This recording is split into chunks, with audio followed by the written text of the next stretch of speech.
If all beings considered, this week. I don't know if I'm digging this music. This is way too... Is it too emotional and too serious? Well, you wanted like sparse piano. Yeah, but like I wanted like either Severance sparse or like, what's the other one? The Serial podcast sparse. This is Okay, not... how about this one? Listen to this one. This is not catchy at all. No, this is too nature show. But wait a second. Wait for the lyrics to kick in. You're going to love it. Oh, God. I don't want to have to wait for it to kick in. All beings gathered No. No. Beings gathered in. Gag me. This is horrible. Whisper truth. This is really... No. Well, all right, fine. No. People You in the don't like chat... You don't like the No. don't like the music, the intro music. I'm trying. It's I'm going through a few iterations. Yeah. It's not perfect every time. But yeah, that's what I came up with so far. Yeah, I wasn't a big fan yet either, but I thought it'd be fun to let you see the new, how far we are with intro music. Okay. Well, good to for know. our new podcast. Yeah. Let's get to it, because now the people are asleep or, turned off away from whatever based on that intro music. No offense. But anyway, so I'm just going to jump right into this. Let's go. This is a new study that was just released this morning that I found really interesting. Yes. They found basically that they looked at the seropositivity of dairy cows and beef cows too, 1,724 samples, and they found 33.99% were seropositive for influenza A viruses. Now it's important, and they didn't find any seropositive for H5N1, but they did find that they had human seasonal flu viruses, H1N1, H3N2, swine influenza viruses. The cows had human. Oh, hold on a second. Yeah. The cows had human flu? They had antibodies to human flu and swine flus in there. Wow. I did not. Did that surprise you at all? I mean, not really, honestly, but it surprised these researchers. I had heard from dairy vets in the past that they're like, oh yeah, dairy cows get influenza viruses all the time. And I'm like, this was, just conversations that came up after the H5N1 thing. And I'm like, it wasn't on my radar. And I guess it wasn't on these researchers' radars either, because they were kind of surprised by these findings, it seemed, by what they wrote. And you might be like wondering, why weren't there any H5N1 antibodies? Well, the majority of these samples came from Missouri, and Missouri doesn't have any H5N1 positive herds there. So, okay. But it kind of points out, like, we need to just be looking for these viruses in dairy cows a little bit more. And I wonder, like, can these dairy cows transmit the human seasonal flu back? That's what I was going to ask you. That was my next question. Yeah. Are people getting the flu from cows? That would make so much sense to me. Why every year? Wouldn't that make sense why we just can't beat the flu? Like, we have freaking vaccines every year, new vaccines every year for the flu. And somehow we just can't lick it. That makes no sense to me. It'd be interesting to just look at where do flu outbreaks start? And maybe somebody has been looking at this. Is it more in these But we know where it starts, right? Areas. Well, I don't know if we know that, but I do know where the flu starts. It starts in Asia every year, and that's how the WHO gets together and sees what kind of flu viruses are swirling around. But these are people in rural areas that have more interaction with animals, like anecdotally, right? I mean, it makes perfect sense to me. People who are around animals more get the flu more. Yeah. I mean, this isn't. I don't want Have to be a vet. I'm has turning that into been John studied Cullen. recently? Like, I feel like there's so many interesting things we could be looking at, but instead, like, all of our researchers are stuck in the labs, like, testing mice for various things, like Oh, doing that's true knockout too, mice isn't it, studies. Crystal?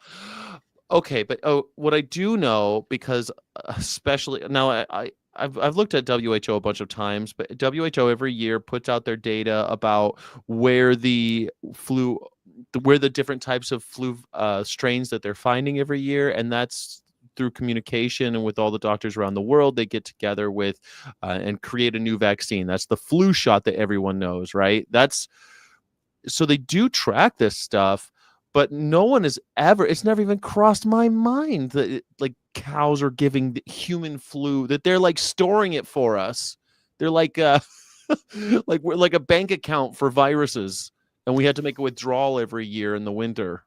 Yeah, I mean, it would be interesting to look at this more because we know that the influenza viruses concentrate in high concentrations in the milk.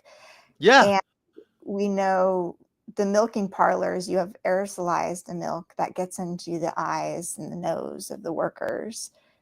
Like, And is in the this countries where we are spreading? finding the flus originate every year, those are countries that aren't homogenizing and pasteurizing their milk. They're drinking more raw milk. Like, holy Are they? crap.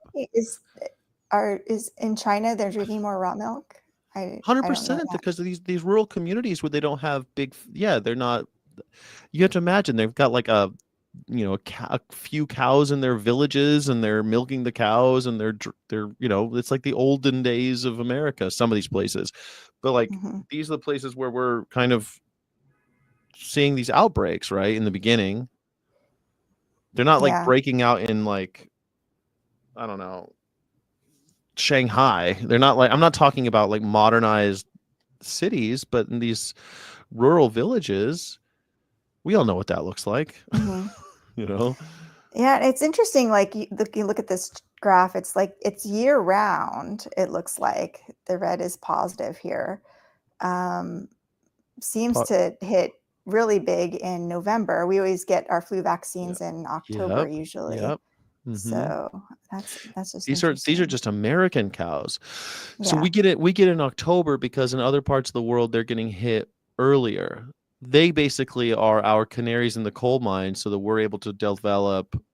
We get the seasonal flu later.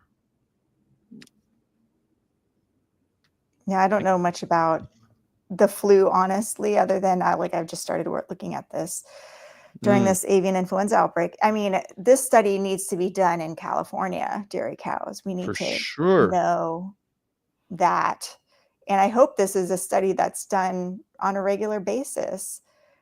And we look at this and we look at the workers too. And if we do some, if we like subtype these, genotype these, sequence these viruses, Mm. can we determine how this is being spread? So what did they have, Crystal? They had I mean, I'm sorry, you blew my mind about the human influenza, the just regular old flu. What were the other ones that they found? They found bird flu, swine flu, and what else? No, they didn't actually find any bird flu. It Oh, was no most bird flu. Right. human flu, human seasonal flu, and the swine flu. So, Crazy. yeah, What an which is interesting just chart that is. Like, I don't even know how to look at a graph like that. What am I looking at here? so figure 4, this is a Venn diagram of the positive cow serum samples against human and swine influenzas. Yeah. So you have like what they tested positive for. And then some of them tested positive for multiple ones, I guess.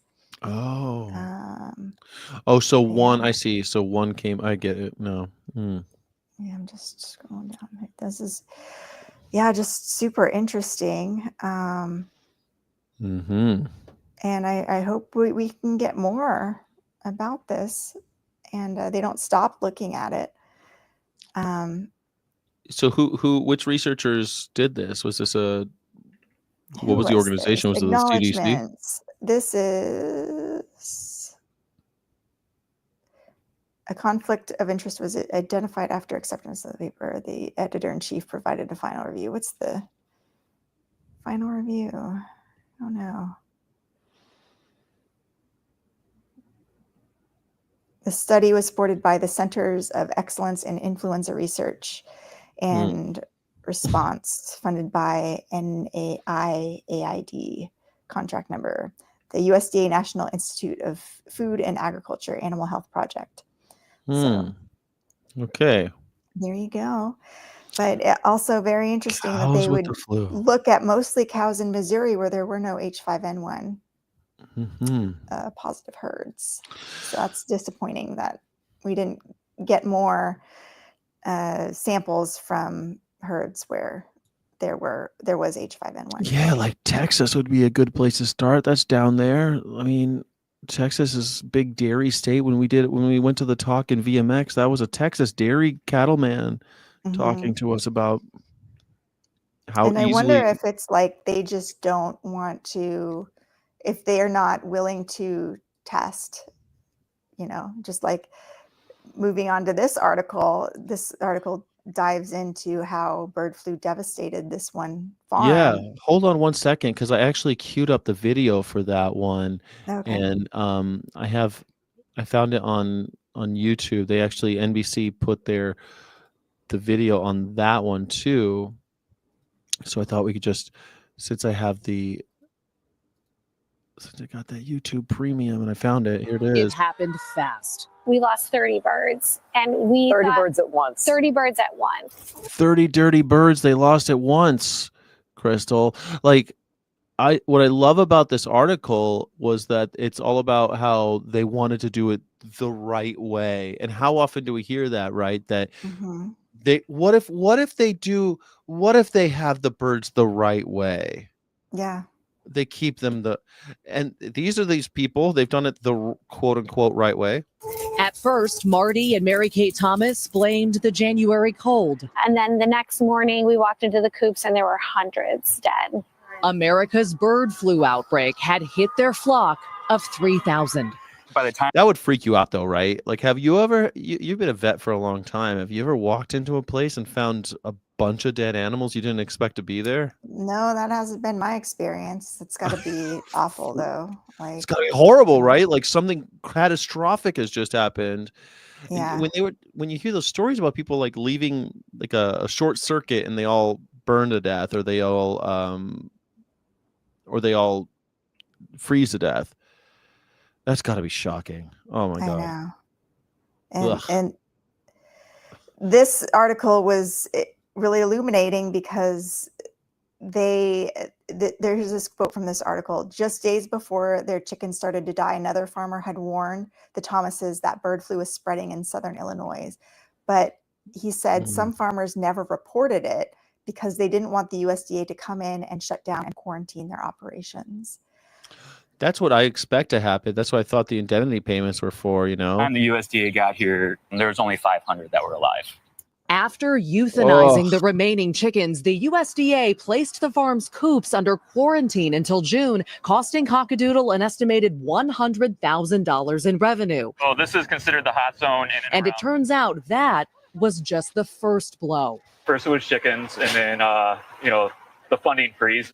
Back in October, the state of Illinois notified the Thomases they'd been awarded a $220,000 Resilient Food Systems Infrastructure, or RFSI, grant to transform a barn into a distribution center for online orders, pending USDA approval. The couple fronted $80,000 of their own money, pouring concrete floors and adding insulation. This month, the Trump administration cut RFSI's funding, meaning Cockadoodle likely won't be reimbursed. Ooh, that was kind of another just one more blow.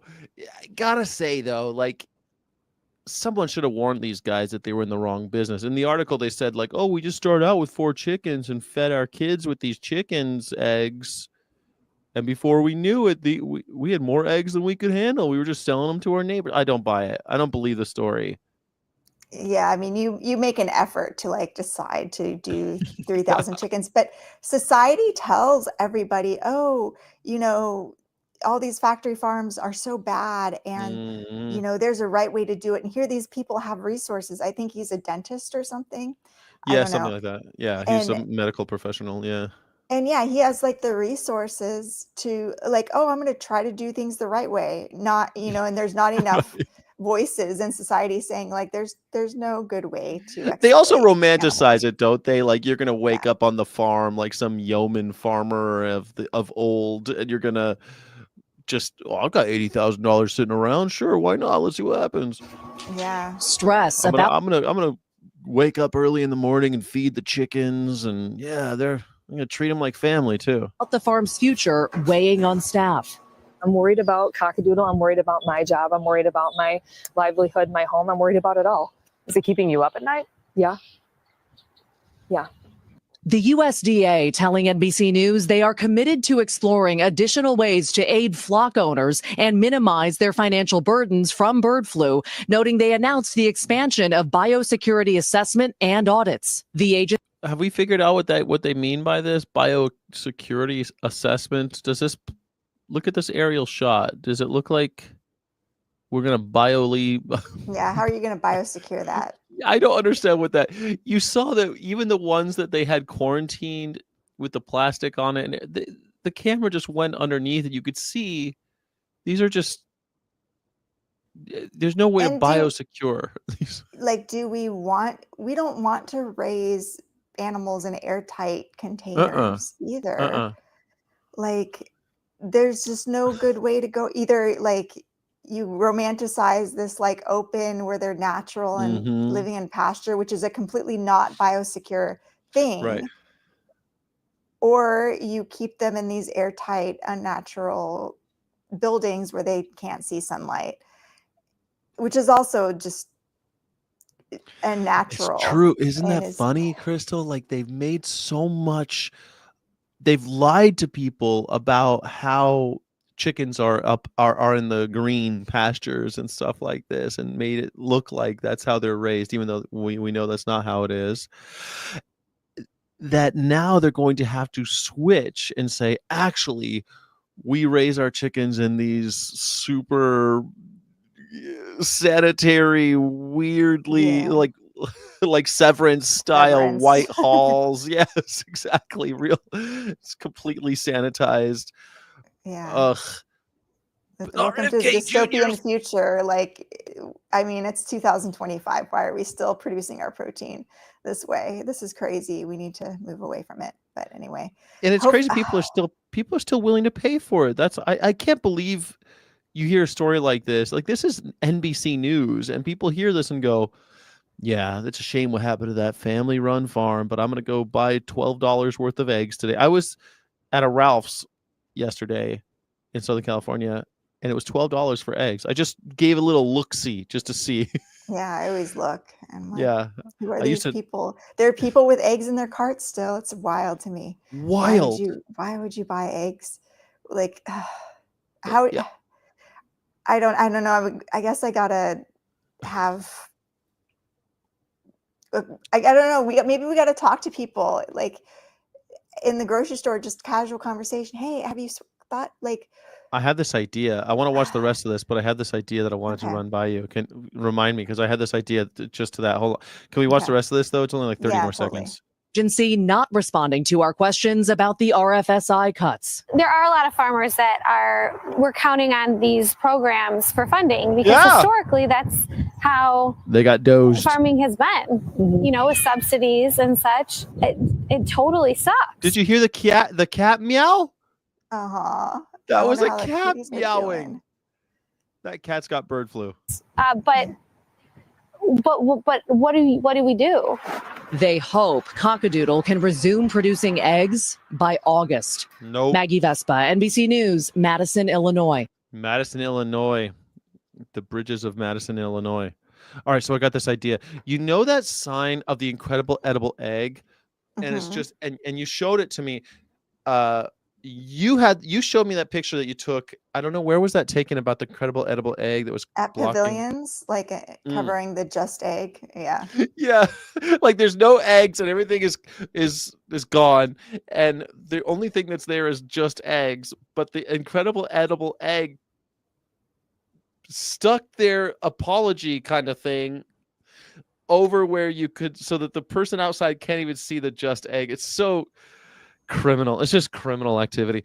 But I thought, what if I made just an identical thing with the incredible edible egg logo, and it said, it's time to try a tofu scramble. And I just stuck that on the refrigerator at the Ralph's.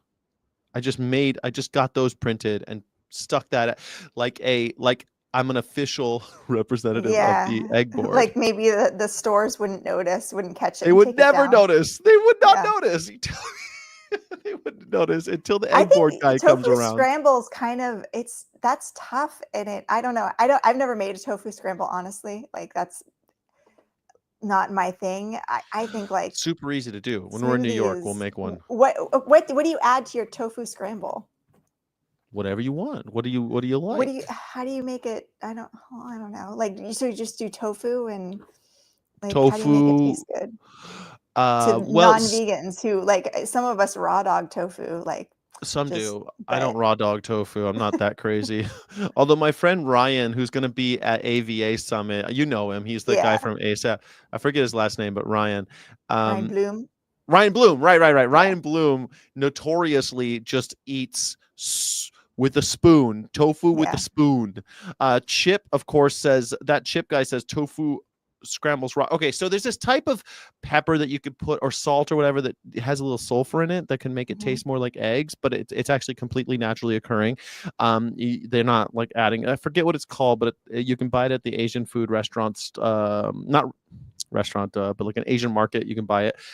And they're opening one right down the block from me, so I can't wait to see if they sell it there, because I'm trying not to buy stuff on Amazon, on any place like online anymore. Anyway, so you could do that, but honestly, traditionally, old school vegan, I just put a little turmeric in it because it makes it the right color. It looks like Mhm. eggs. I put some salt and some garlic. It's a little bit of pepper, just like you would normal eggs. And then I add like green pepper or spinach, like wilted spinach that I would normally add to like a scramble or a what do you call those things? It's called like a farmer scramble, right? Where you put like Mhm. maybe some potatoes that you can roast up inside there. But that's not necessary. You can get as fancy as you want or as cheap and down dirty as you like. But usually I throw a vegetable in there, some salt and pepper, some garlic, maybe a little paprika for that smoky taste, a little turmeric for color, and because it's supposed to be good for my joints. And I got myself a tofu scramble. I mean, Nice. yeah, let's see what nooch. Someone's saying nooch. Onion powder's a good one. There you go.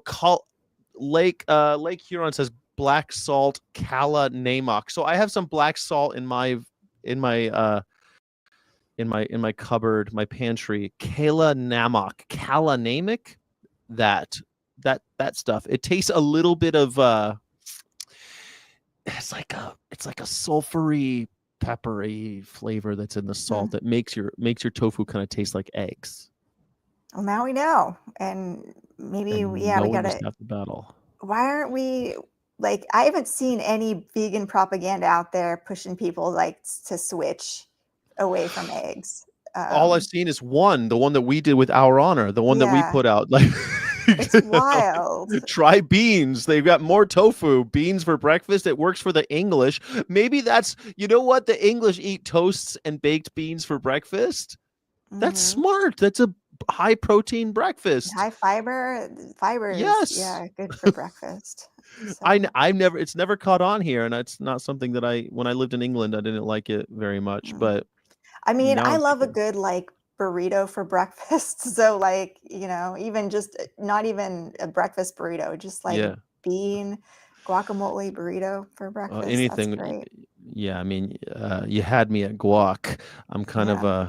but I, yes, I love, I try to buy local avocados because of the bees thing that everyone Yeah. complains about, um, but I have a farmer's market every Saturday, and they sell cheap avocado. It's cheaper at the farmer's market, a local avocado, and my neighbor has an avocado tree. So just before anyone jumps down my throat about that, but Oh, you seem like, not to racially profile you, but you seem like someone who might like an avocado toast. yeah. Oh, of course. That's white girl staple right there. Although I don't do bread usually. That's the thing.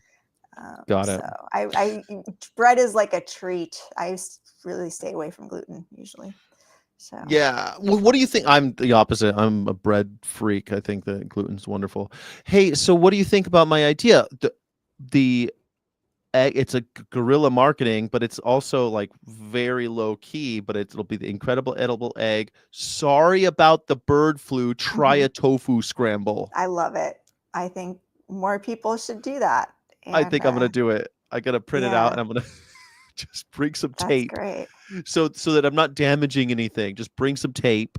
Yeah. Yeah, I'm gonna do it. Maybe at the Trader Laminate it Joe's. like the incredible edible egg is laminated. Yeah.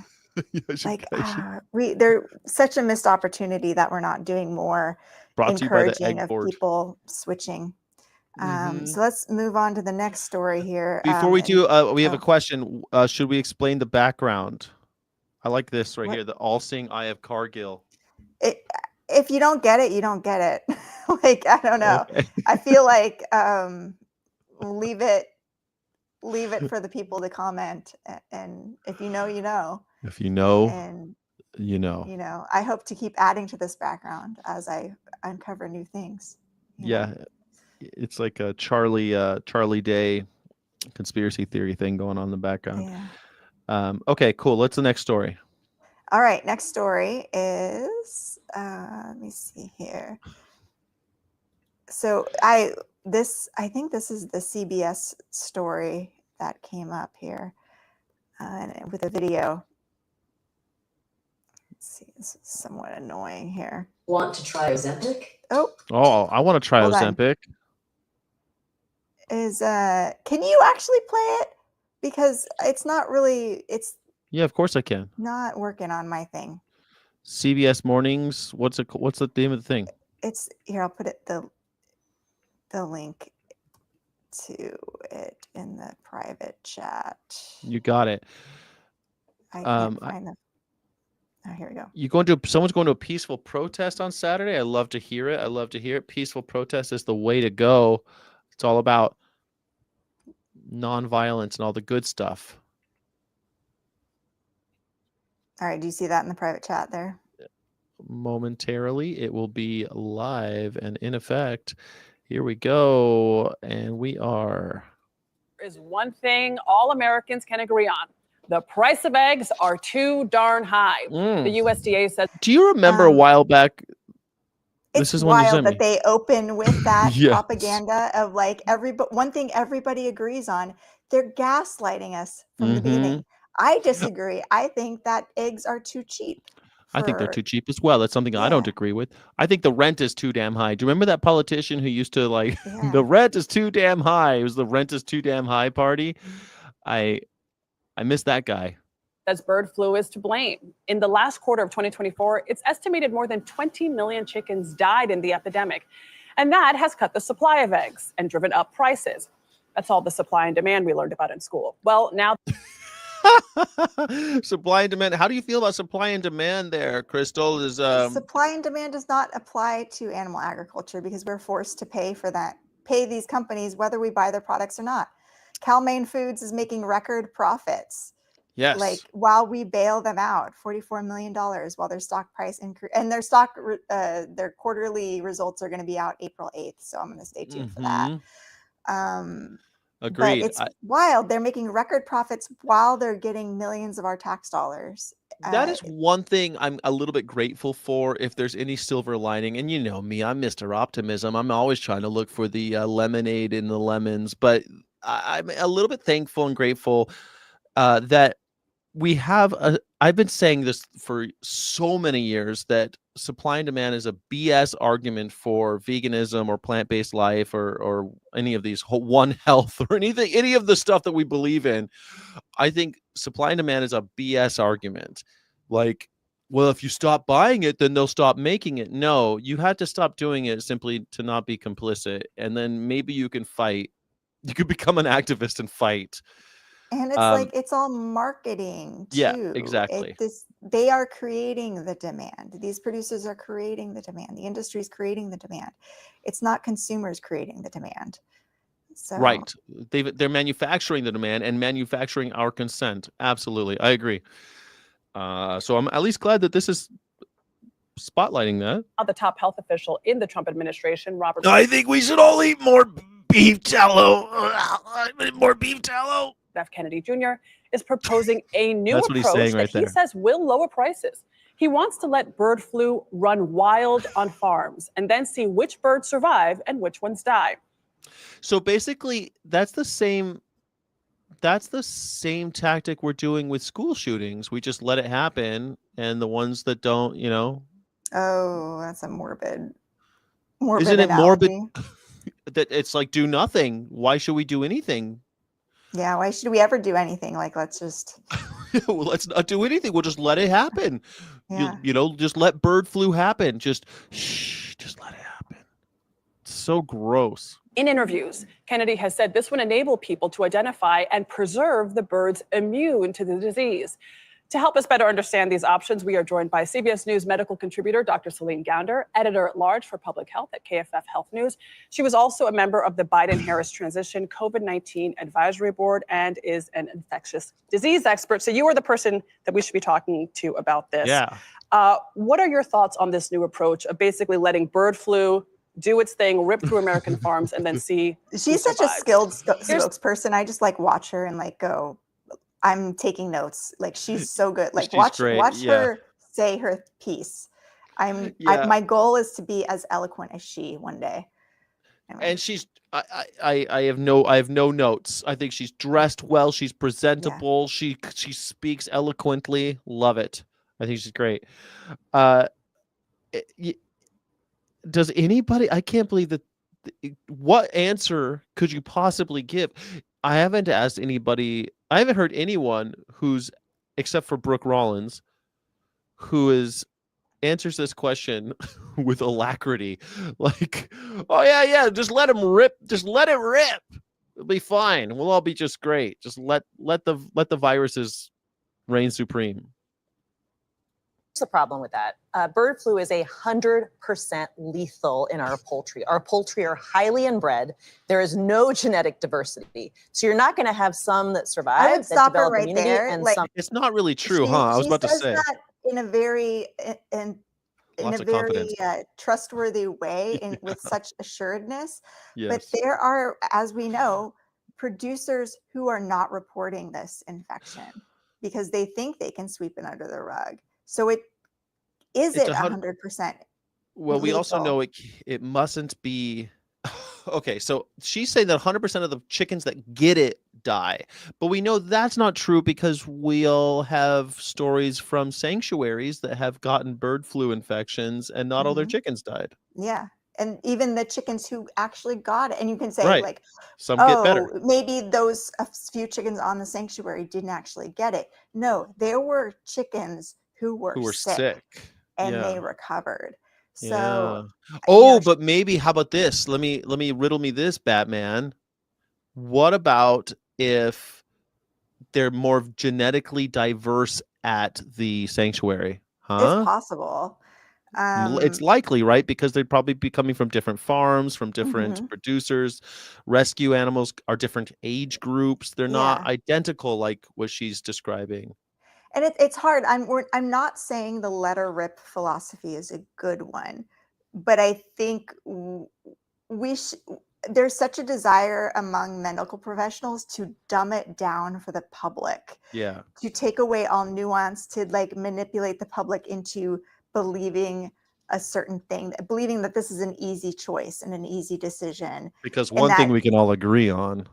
I mean, I don't like RFK. I disagree with his politics and his policies and his beliefs on a lot of things. But I also think there are some producers who have been hiding this from the USDA. and who have felt that Yes. that was a better move for them. And we need to like engage. What do those farmers think? Was their experience? What do those producers, Well, what do they see on their farms? but Crystal, don't you think? Okay, well, I can imagine what they see on their farms, and just in my imagination, I would say this is what happens. Having spent some time with farmers, when they find cows or chickens who are sick, they quarantine them, right? So it wouldn't be that, you know what I mean? So I imagine that if they have a high contact with these animals, like with dairy cows and with birds, egg-laying hens, then they're going to notice when they're not eating as much. They're going to notice when something is wrong, and Well, I think with the birds, they notice when they have a lot of higher rates of mortality than usual. There's a certain right. rate of mortality every day you come out to the barn, and there's a certain number dead.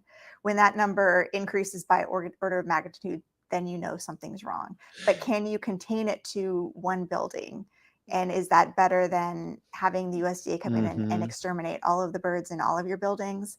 I don't know. Well, a Um, smaller producer might actually might notice way more quickly though. So yeah. like if you only have a couple thousand birds, it's like these guys, they notice 50 are dead, but these are kind of neophytes. Whereas Mhm. someone who's been doing it for 3 generations, if they notice that, hey, this part of the coop is all of a sudden not producing eggs, and even before they die, they might notice something like that, then they could kill them or quarantine them, do something with them, and save the rest of the flock, which Yeah, is, I think, a potentially. great reason not to report to the USDA. Yeah, and they're like, I just want to try to see if I can manage this Yeah. myself instead of bringing the feds in or the state in. Especially if you don't trust the feds, you don't Oh trust yeah. the yeah, and if you're vertically integrated, you're selling to companies like Tyson. These aren't even your birds technically. You might get you might be Oh compensated yeah. by Tyson without having to deal with the USDA. I mean, If you're a contractor, you get like, 50 cents per bird compared to right. $5 that Tyson or whatever egg company gets for the birds when they depopulate. So the So contractors definitely have an incentive not to report it. that's what I'm thinking happens. Yeah. I'm thinking that clever contractor sees something going on, acts quickly, does not want to get the feds. And plus, there's a deep distrust of the government in that community. Deeply. I Mhm. mean, when I was working in politics in Virginia, and we went to the farm, I went to lots of Farm Bureau fundraisers and stuff. It's kind of a crazy experience. Like they hire stand-up comedians to do farm humor and shit. It's very funny. Oh, hilarious. Yeah. It's weird. Yeah. And lots of anti-vegan jokes, by the way. I don't really talk about it that often, but lots of anti-vegan jokes. It's very funny. Wait, so Um, did you go do stand-up comedy in front of the Farm Bureau and do anti-vegan? That would be, I could so do that. I think no, that I might didn't be, do that. I was a campaign manager for yeah. like 6 months on Oh, the okay. That would be fun. I don't know. I kind of want to make that my side hustle. Go to the farm bureaus and like do a bunch of anti-vegan jokes. in their That would be funny. yeah, I guess they have, well, like in stand-up comedy, they have they have agents, there's a pool of them, and they try to get ones that fit the vibe. And so Yeah. they would get like guys that weren't too political, but were probably conservative. Like they don't tell too many political jokes. And this was Mhm. back in the days of Obama. And it's because tensions are high. They don't Yeah. want to have that, but they'll tell lots of kind of overtly covertly, I should say, Mm. political stuff. Like I remember one joke, he said that his girlfriend made him go vegan, and he goes, vegan, out of 4 food groups, you're down to grass and mulch. And it's not that funny of a Killed. joke. That killed. Killed. People are uproariously laughing, and God. everyone at my table knew I was the only vegan in the room. All their heads turn at me to see if I'm offended, and I'm like, And you're laughing at them for yeah, laughing I'm at shaking this my joke. yes, I'm shaking my head for sure. It was Oh such a my weird God. experience. Brings me back. Anyway, yeah, I know that what she's saying can't be totally true. 100% death rate of any bird that gets Yeah. it. I don't believe So it, Crystal. this is where like the Critical thinking. like, can we see both sides here? Mhm. But also we're so anti RFK, and oh, isn't he stupid for like even suggesting this?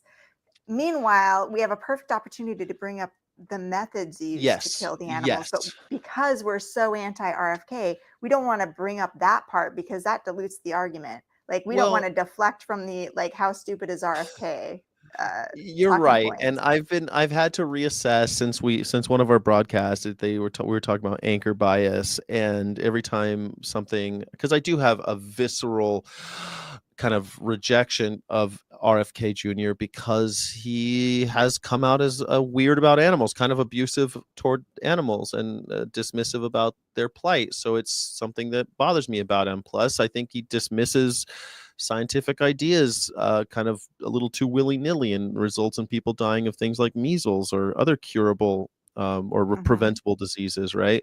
So he troubles me, but I totally agree with you. Like, why wouldn't you bring up the method of the killing of the Depop?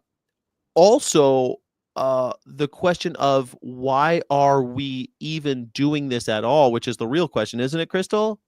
Like, Yeah. why are we producing protein this way? This doesn't make sense.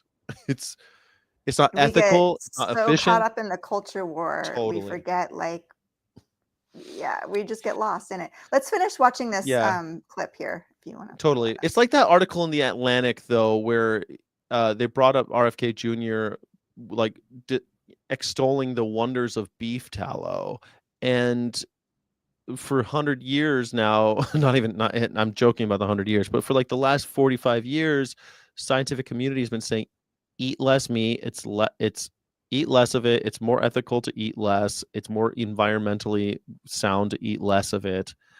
And now it's just that's out the window. America's really into flesh right now, really Yeah, into animals. that That marketing is die, they're one. What's that? That marketing is one. The Cargills are winning for sure. Yeah. all Yeah. going to die.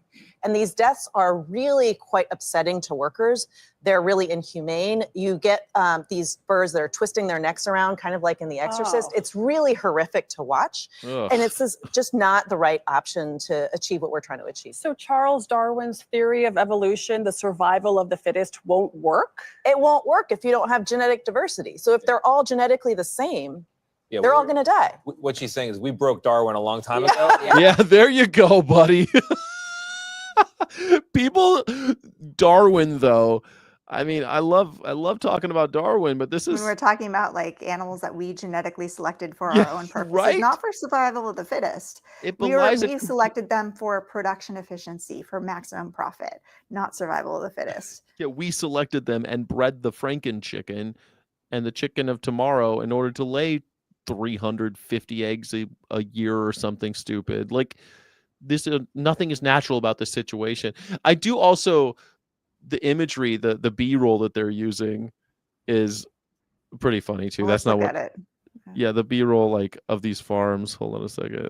Yeah, this is not where your eggs Yeah, come from usually. your eggs do not come from these This is guys. yeah. This looks like a sanctuary, for God's sake. You know, all different colored birds, different sizes, different ages. Yeah, They all meanwhile, have she's their saying how feathers. they're all genetically similar. It's like Yeah, your B-roll is proving otherwise. totally. I don't know what this is, but it ain't an egg coop, that's for sure. The survival of the fittest won't work? It won't work if you don't have genetic diversity. So if they're all genetically the same, Yeah, they're all going to die. What she's saying is we broke Darwin a long time ago. Factory farms. So the alternative is culling. I don't really even understand how that works. How do they decide what to cull? Well, if you have infections on, within Hey, doctor, is it called culling? Depopulation, mass extermination. I mean, yeah, you could call it culling. Oh, I But thought we weren't using culling. I thought I culling was personally don't use the word culling. I prefer depopulation or mass extermination, but yeah. poultry flock, they're all going to die anyway. So the idea is cull them, kill them, and to get it over with as quickly as possible. This also makes more economic sense because instead of waiting for them to die off one by one, you just get it all done with one foul swoop. And then you can decontaminate and repopulate. You can't repopulate until they've all died off, because otherwise, if you introduce new chickens into that farm, they're all just going to get reinfected. So any farms that have bird flu would just need to basically kill all the birds to have a clean slate and start over again? That's exactly right. And there's a compensation program from the USDA that's been in. Look at this. Now, this is what it actually looks like. This drone footage right here. I mean, that's a smaller place. That doesn't look like a Central Valley eggs right sort of place, but that's more like a Sunrise in Sonoma or, one of those Weber family farms. Makes economic sense. I think that's really important too, right? Like if in any industrial process, even if I have a lot of experience in industrial beer, if you have something go awry, like yeast might get infected, you get an infection of bacteria in your beer as it's fermenting and it's not going to taste right. The best thing you can do is dump it all down the drain. We're talking sometimes, tens of thousands of gallons sometimes. And because if you don't, that bacteria can get into other parts and infect your brewery for the end of time. You have to shut it all down, sanitize everything. Because the bacteria got it. Bacteria and viruses are similar in that way, I think. Yeah, for sure. In existence. Yeah. And it lasts for 140 days. Is that how long on duck feathers does it survive? Well, on duck feathers, 160 days, I think it was. And they usually recommend a fallowing period of 120 days. So, yeah. Yeah. So, I mean, you got to kill them all and sanitize. That makes more sense, right? Since for a few years now. So they are compensated for these losses and then they can move on. Right, to help the whole system. But RFK Jr. surely knows that there isn't genetic diversity among birds. Why would he think that this idea of letting the strong survive work? You'd have to ask him on that. Maybe he didn't take genetics in college. I don't know. Or medical. Do you have to take genetics in college to understand this? I mean, this is high school feel stuff. like This is like Linnaeus. Yeah, this is just basic, but whatever. Or Mendelssohn. Who is the guy Mendel? Who's the guy who did the quadrants and you put the the recessive genes and and like she's very good at like spinning this narrative, but this isn't clear cut. Like we do constantly genetically select birds that are better. Bit more robust. There is, even in a very genetically similar flock, there is still some genetic diversity. And I think maybe he's hoping that there will be some that are more resistant. But I think most people are thinking that that's pretty outrageous of an assumption. And there's just going to be another virus that'll come along and get them, the way that we're raising them.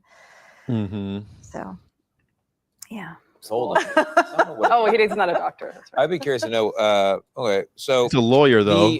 When I buy chicken at the grocery store, there's all kinds of writing on the package, and one of the things is often like no antibiotics.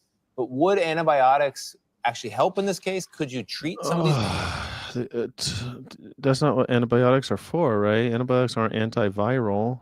Yeah, but sometimes in viral infections, they do have secondary bacterial infections. Okay. And so maybe sometimes giving antibiotics and antivirals at the same time would help the situation. But she's going to go into what the problem with that, with antivirals is too. Well, there is discussion of using antivirals. So antibiotics are for bacteria, antivirals are for viruses.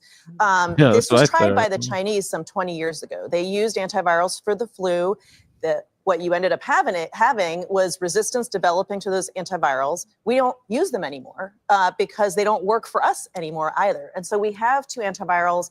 You may know them as Tamiflu and Xofluza. If those were used, there's no question you would just see resistance reemerge, and we would lose two of the really important tools we have to treat influenza in people.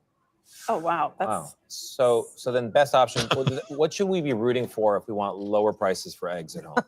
Well, one dirty little secret is importation of eggs is very cheap. The eggs that you would be getting from places like Mexico and so on would be a lot cheaper than what our poultry farmers can provide here. No one wants to do that because that would be really damaging to our own industry. So if you really want to protect our own industry, it means addressing things like biosecurity measures. We think that the bird flu may also be transmitted airborne, so it's not just direct contact. That would mean things like airtight barns where the animals are being kept. That's very costly. And then other measures like vaccination, not just for animals, but for people. But we're not making the progress we need to be on those fronts. On the vaccine? Or just stop eating. Am I the only one? Why do I feel like I'm in crazy town when people like this talk? Like, we need to raise them in airtight containers. Like, does that sound like a good idea? Or produce protein using other methods that don't require this, for sure. Yeah. And okay, you want to import them. Fine, import them. It'll still be hella expensive. Like, she's saying we can do that cheaply. Not if we're not putting billions of eggs into the market. It won't be so cheap anymore. Oh, my God. How would that be cheap? I don't know. I know that I don't know. Is there anything that's ever skyrocketed in price that you just gave up? Like gas. Oil changes. We're not even close to that though. Like, when cigarettes went from $1 to $8, a lot of people quit. Because it was just like, holy shit, I can't afford $8 a day or $16 a day for a real habit. That's amazing that they quit because of the high price, because it's so addictive. Like, even cigarettes, people quit because of the price. That's promising. But they tell you what's addictive in it, right? It's the nicotine. So people start going, oh, I'll chew the gum, I'll do the patch, I'll do anything that's cheaper than buying cigarettes, because cigarettes are the killer, right? It's not the nicotine that's killing you. It's all the tar and all the other stuff that's in the cigarette. So it's like the people just stopped smoking. They smoked way less, right? They would buy a pack a week all of a sudden or whatever. I just... They cut back is my point, I guess. And a lot of people just starting. Yeah. So this was interesting. They found that a Minnesota herd became reinfected with avian influenza, just proving that this virus isn't going to burn itself out. And we will see how many more herds now become reinfected. So what's to stop them from doing things like giving the animals Tamiflu? What the lady said, the doctor lady, when she said that if we started giving them Tamiflu, we would have more robust viruses, and then we would lose our tools against fighting viruses. Well, I don't know. Does it seem like they would just go rogue at some point, these corporations, and just be like, yeah, we're giving them Tamiflu. Don't tell anybody.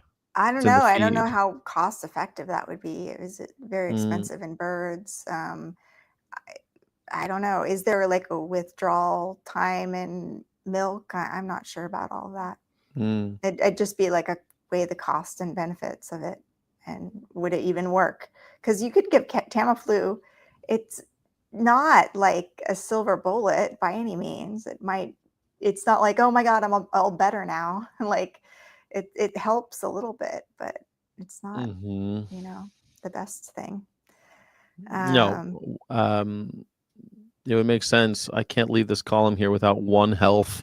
Yeah. A One Health caution. We are moving towards vaccination and living with a zoonotic pathogen in dairy cattle that is likely undergoing ongoing convergent mammalian adaptations. And we've discovered from that article we talked about in the beginning, we've had zoonotic influenza pathogens infecting dairy cows for a while now, and it's just got on our radar now. Yeah. How are we going to monitor and control that or not? Driving viral replication into a subclinical infection status is a two-edged sword. We'd better be continuously sequencing viruses and widely publicizing metadata under this scenario for our own protection. That's why an open This is National Milk Testing Strategy approach is so critical for everyone. Yeah, and will we learn? Like, will we get enough data to be like, maybe we should support board cow milk, where we make milk without cows? Like, we literally have the ability to make cow's milk without cows. Why are we still? It feels like, you know what it feels like to me? Like, we've had these pandemics before, and people have lowered their consumption of milk before, like during foot and mouth or during, I don't know, various outbreaks. People are like, maybe we shouldn't do this. And then it comes back. It's like fur almost. Like, people stop buying fur. It falls out of fashion. No one's doing it. And then all of a sudden people are buying fur again. And you're like, how did this happen? Why are people doing this? Like, I thought we it's like human beings, they want to exploit animals for a quick buck. And it's so easy to enslave them and harm them and do these horrible things. That it's like we have such short memory spans. It's not the first time. You said, will we learn? Why didn't we learn the last 5 times this has gone down? There's probably, I mean, isn't it? We invented pasteurization because people were getting sick. People were dying of meningitis and stuff. Like, I want to have you play the little, do you know the little Reddit video? Go to that Reddit thread I shared in the private chat and just play this. I feel like it's short. It'd be a nice transition to Veterinarians United. It says it's not safe for work. It's fine. What did you send me? Oh, I've seen this. Okay. Yeah. What did you send me? Dang. All right, let me there it is.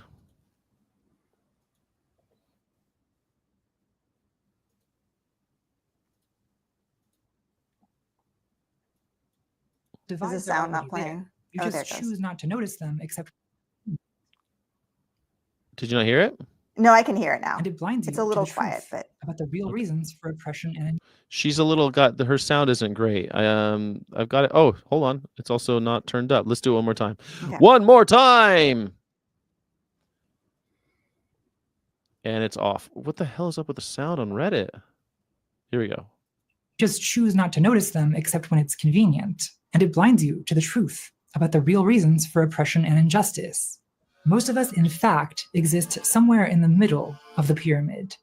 I want to find this pyramid. What is this pyramid called? The diagram was made by Zoe Tammy. Let me take a note real fast. Zoe Tame for 2014 rap news video.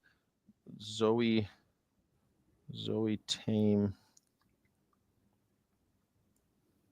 Okay. Debt slaves, you are here. And then when it gets higher, you can't really read the writing, but it's that's why I thought if I could find something that was women are below debt slaves, just FYI.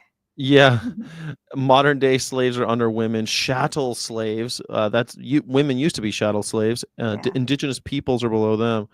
Animals, earth, and oceans. You are here. I like the all-seeing eye of the unfinished pyramid too. It's nice. Mm-hmm. People watching this video benefit to some extent from a very unequal global distribution of power built on the exploitation of other people, other species, and the earth itself. Conspiracists love their livestock metaphors, always comparing we the people to cattle and sheep. But how do we the people treat literal sheep and cattle? Not well. I noticed just from that little clip, it was not safe for work. It's so funny to me that people put these animals in their mouths, and yet showing a half a second, that was less than a second, of a pig being slaughtered is not safe for work. Conspiracists are not vegan, and I'm not being preachy here. I'm not vegan either. Yes, I've seen all the sad vegan documentaries, and I agree. The way animals are treated is horrible. But it doesn't actually motivate me. But I don't actually give a shit. So you love this because this is like playing into like what you always say. This is my like, whole no belief system. Everybody loves to be a slave. Everyone loves to be a slave. I see that Tesla is back there with her conspiracy theory stuff. Tesla's right there. famous vegan. I wonder how many other famous vegans are on her board. Me to stop eating meat. Why? Well, I've been introspecting about this, and I think it's because Introspecting. I I've am been just introspecting. not that good of a person. Not that I'm satanic. I don't slaughter animals for fun while chanting the names of demons. At least, not anymore. But saying that I'm not that good of a person, isn't she saying that vegans in fact are? Yes. The vegans are just Like, better we people. have to enjoy this performance art that she's given. This is very profound, and I would Yes. challenge us not to interrupt it and just play it all the way through because it's very short and very profound.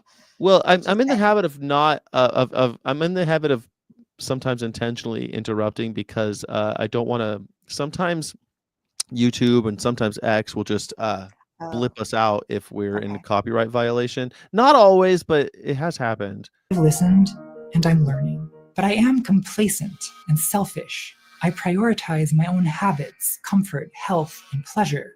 I don't have this martyr impulse. I don't think this makes me evil. I think it makes me morally average.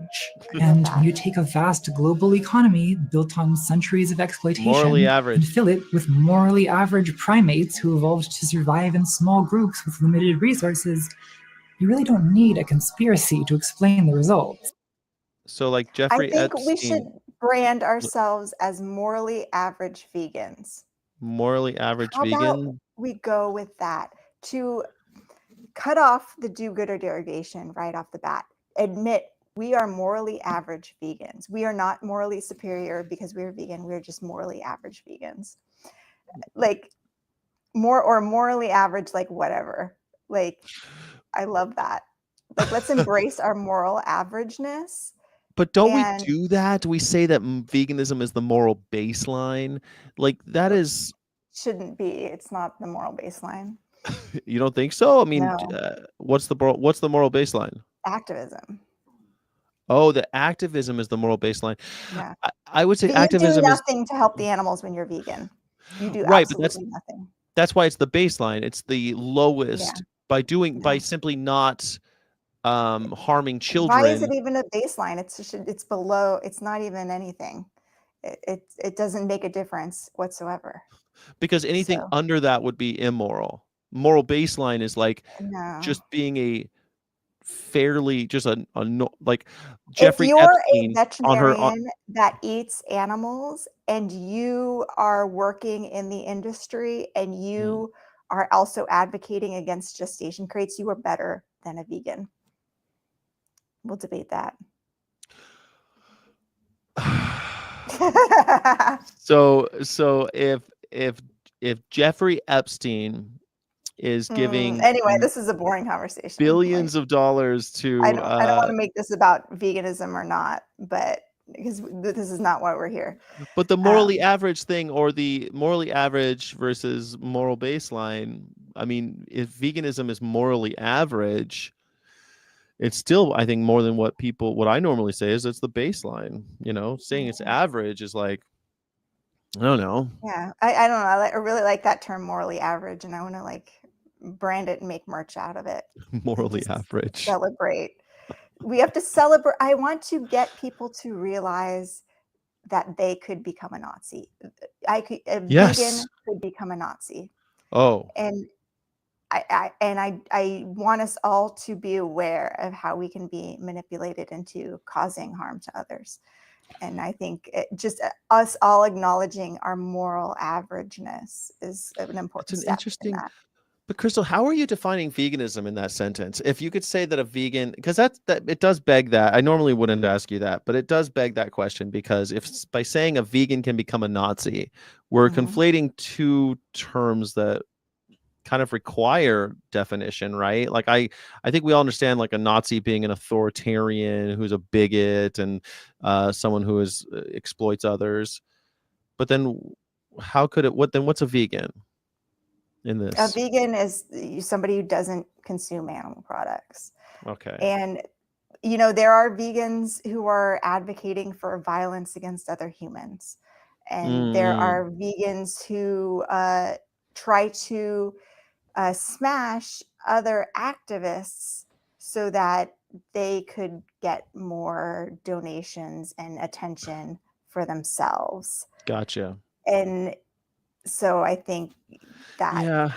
and we all don't see, we think, oh, we have to make these tough choices and behave in bad ways because the industry is so bad. And this is how when fighting the monster, you can become the monster. And that's what I see a lot of groups and activists are doing. In Yeah, I'm fact, with you on some of the that. most prominent groups and activists are becoming the monster that they're fighting.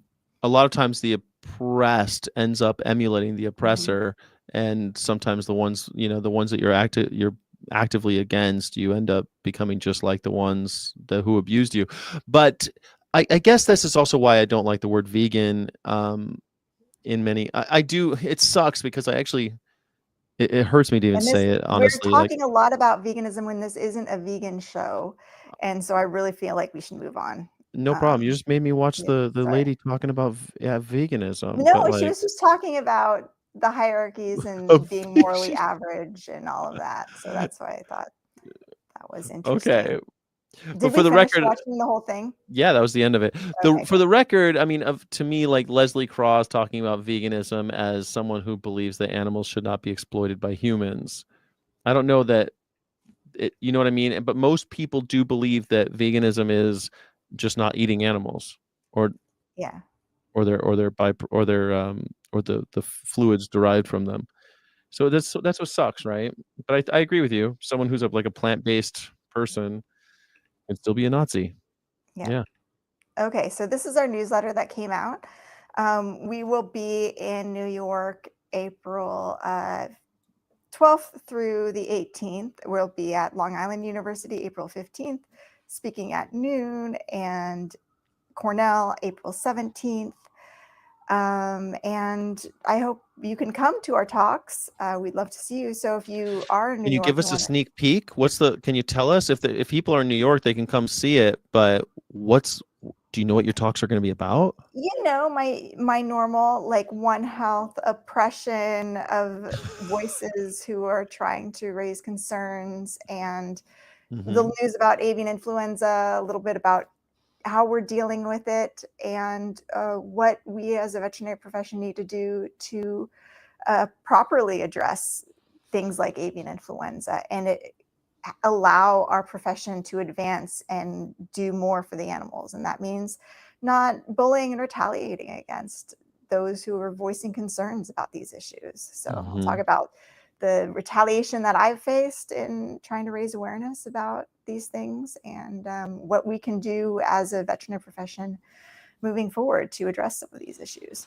And the first one is going to be at Long Island University, which I found Mhm. is actually it's not actually in Long Island for some reason. It's like in Manhattan or something. I don't There's understand how that two Long works. Island universities. So this one's in Greenvale, which is a little bit outside of the city, Brooklyn.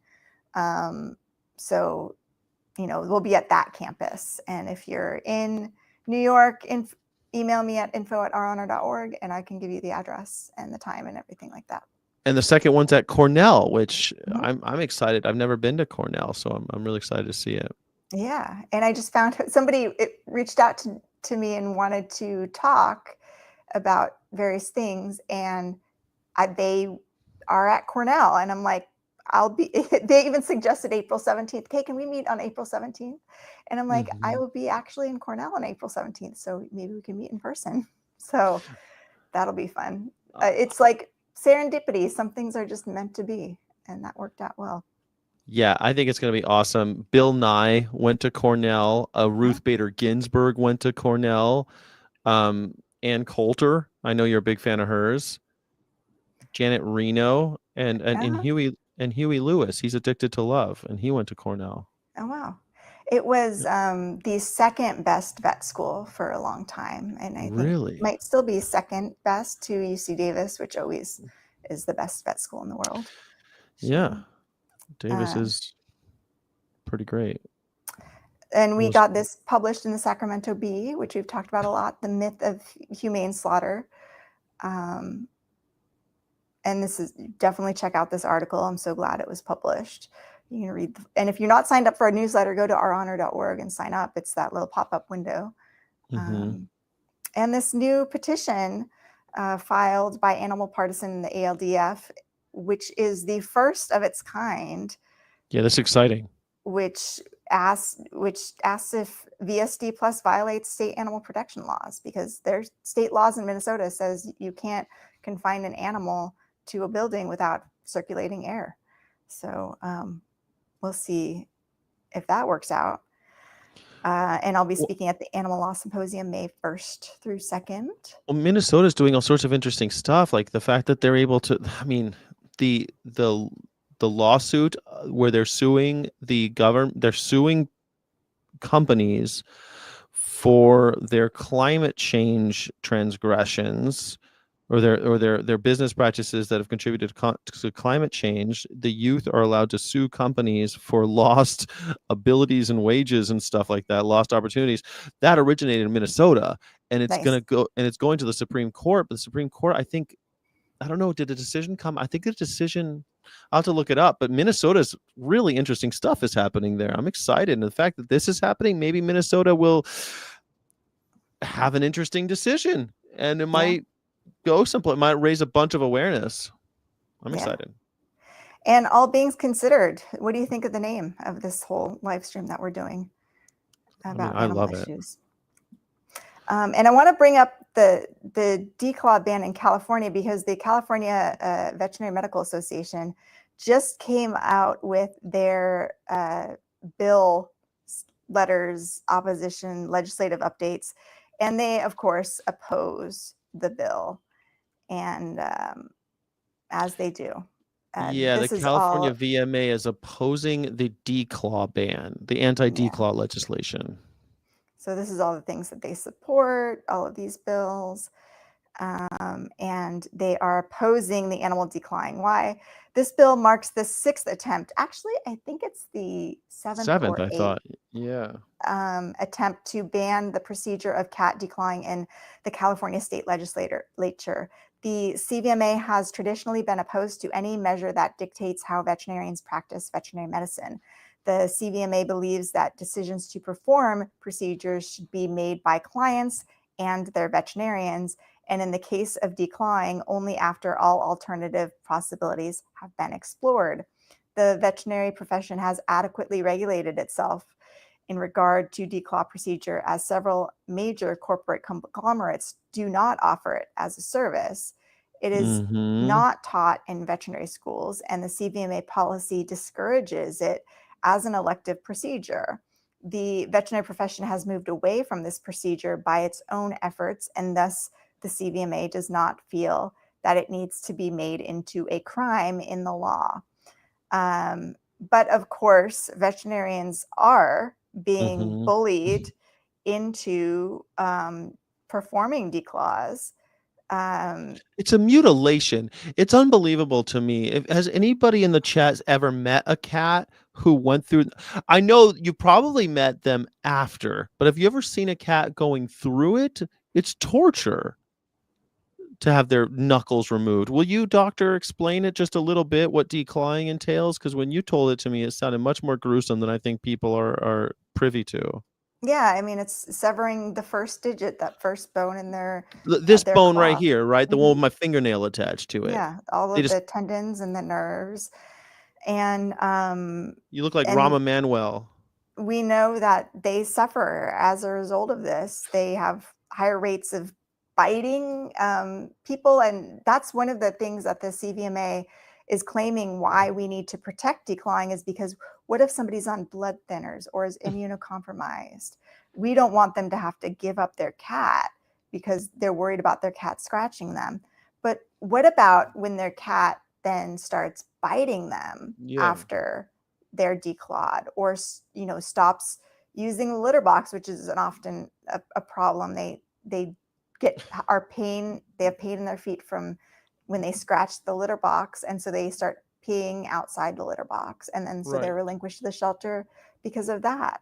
So they don't usually do the back legs anyway, right? They just do the front. Sometimes they do both. They do all 4 legs. Oh my God. Sometimes they even just the front claws is enough, and they have back pain and all of these issues No, as I a mean, not result. for the cat. I mean, it's stupid to think that someone who develops some kind of immunodeficiency all of a sudden is like, well, I've got to cut all the fingers off my cat. Yeah. Bro, like, come on, it's not that hard to find a loving home for a cat. I know it's difficult, but it ain't that Well, difficult. no, and you don't have to give up your cat just because you're on blood thinners. Like, No? it's ridiculous. So this is all a lie. I'm giving them Yeah. I'm giving them the benefit of the doubt. No. Is there any situation what is there any disease? I'd like a list of diseases that the doctors recommend you getting rid of your cat if There's none. if they befall you. The NIH, the CDC, the US Public Health Service, the Infectious Diseases Society of America, and the Canadian Medical Association all state explicitly that declawing is not advised, even for the animals of persons who are severely immunocompromised, including with those with HIV, especially given that declawed cats are 4 times more likely to bite and 3 times more likely to act aggressively as a result of this procedure. So and we now know, like, it's been banned in several states now, and it's been very successful, and they haven't noticed any of these problems. So it's ridiculous that the CVMA is still having this backwards position. It's weird. California's so weird, you know? Like, what the heck, California? You'd think that we'd be the ones to get rid of it. Am I like? Yeah, we're a very conservative state in a lot of ways. Very, very antiquated in our beliefs, in a lot of ways. Or atavistic. Yeah. Yeah. Bizarre. It's just a weird thing. We get rid of we have a fur ban and a gestation crate ban, but not a declaw ban. Yeah. And is anybody willing to, like, come on and discuss? Are you pro declawing? Do you think that we shouldn't ban declawing? I am down to talk with you about it and understand this further. I think I've heard all the arguments, and I'd love to know more. I'll keep an open mind if you want to like, tell me if why I it's haven't cool. made the case to you and you still think, oh, Crystal's got it wrong, let's discuss it. And I don't debate. Like, I'm down to just hear your perspective on these things. I'm not into arguing with people. Is it as bad as is debarking worse? How could it be worse, I right? don't think it's worse, actually. I think declawing is far worse than debarking. Yeah, cutting off your fingers got to be worse than debarking. Like, debarking, all they do is they take, like, this biopsy thing and they cut the vocal cords with clip done. And dogs can still, like, bark, you know, but they don't make the sound. And I'm not pro debarking in any means, but it's definitely not as cruel as. It would make my life easier if every dog was debarked, but I still am against debarking. Yeah, absolutely. But it would make my quality of living would go way up if all dogs were debarked. I love working at the cat-only clinics because you don't have the barking dogs, and it's just like meow, meow. I can hear a dog barking right now, no matter where I go. Ever since, there's something. Americans having 50% of American homes have dogs in them now. It's like you can't escape. They're constant. Yeah. So I wanted to pull up the ban fireworks thing and see where we're at with that. Do you have any updates on that? Well, we sent it back out to tomorrow. We're going to see. We'd like to send it again in a couple weeks to see if we can get some attention from the Disney Corporation. But hopefully savepluto.org. I want to start making some videos about explaining why. I know that on some of the veterinarian Facebooks, people were like, I don't get why you think that this is important. My Disney hasn't sent me any strays or whatever. Like, it's a little weird to me because I didn't think it was that much of a stretch. The idea that if we popularize it, people do it.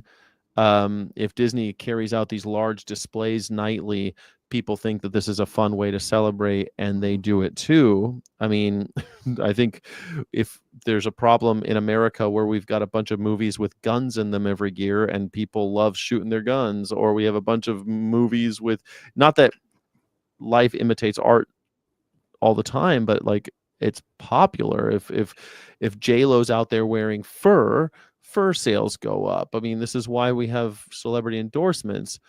The Disney Corporation is basically a celebrity endorsement of fireworks. Fireworks, fireworks are responsible for something like 20% of runaways.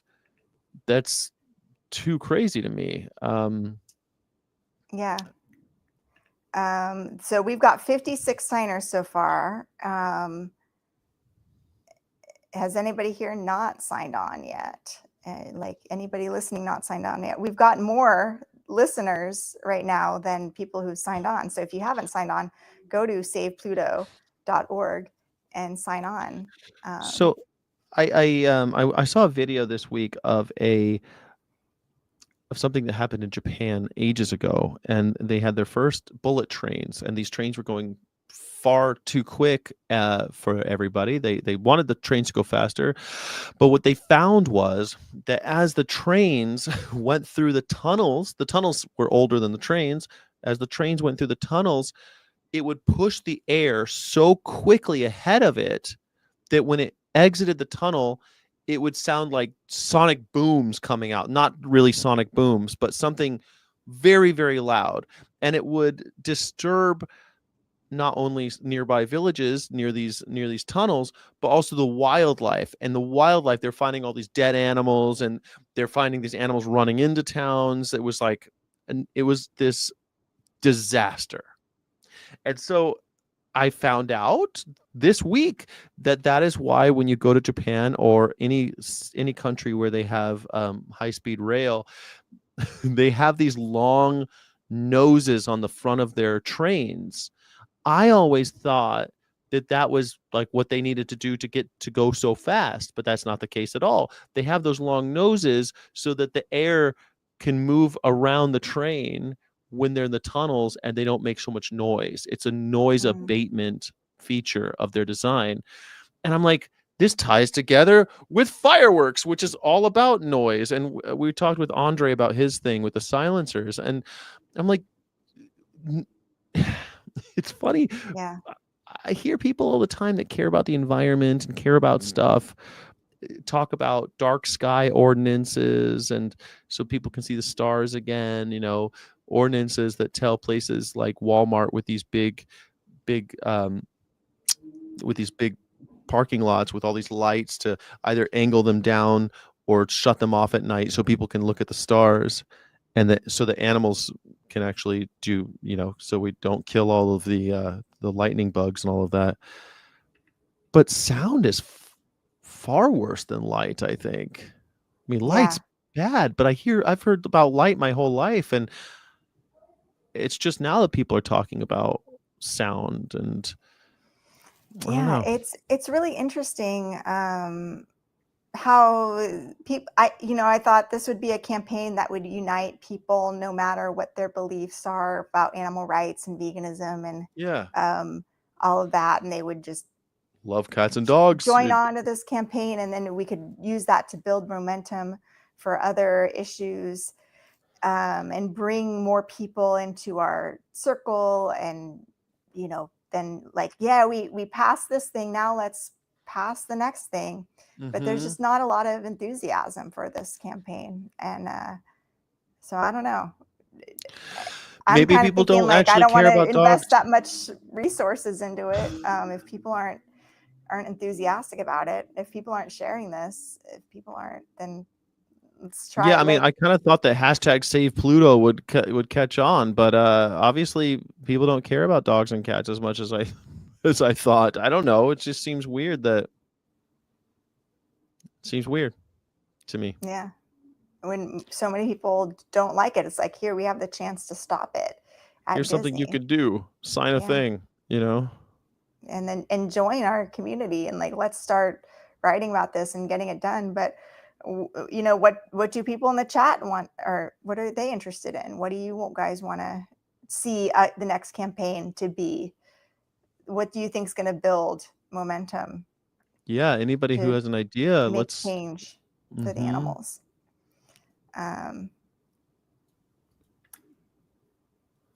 But yeah, anyway, and we got the ASPCA thing to to ban slaughter, horse slaughter. That's still on our newsletter. So you can sign on to all these things. I'll just Did post the anyone sign the link. horse slaughter one? Because I mean, you think that people care about. I always think people care about stuff, and then I find out they don't. It's always so Yeah. depressing. I don't know. That link goes to the ASPCA, so they collect it. So I'll just say sign on to all our stuff here. So this is the link to the newsletter. I don't know. Do these links work when I put them in the chats? Not for us, but for access them? them, it depends on what platform they're on. But so, Okay. but usually yes. So that's our newsletter. So sign on and share with your veterinarian too. And the last thing I wanted to talk about, because this came up in the Society of Veterinary Medical Ethics group. Somebody was asking about, like, what do we do about the problem with the high cost of veterinary care? Mm-hmm. And this is something that I've been talking about for a while.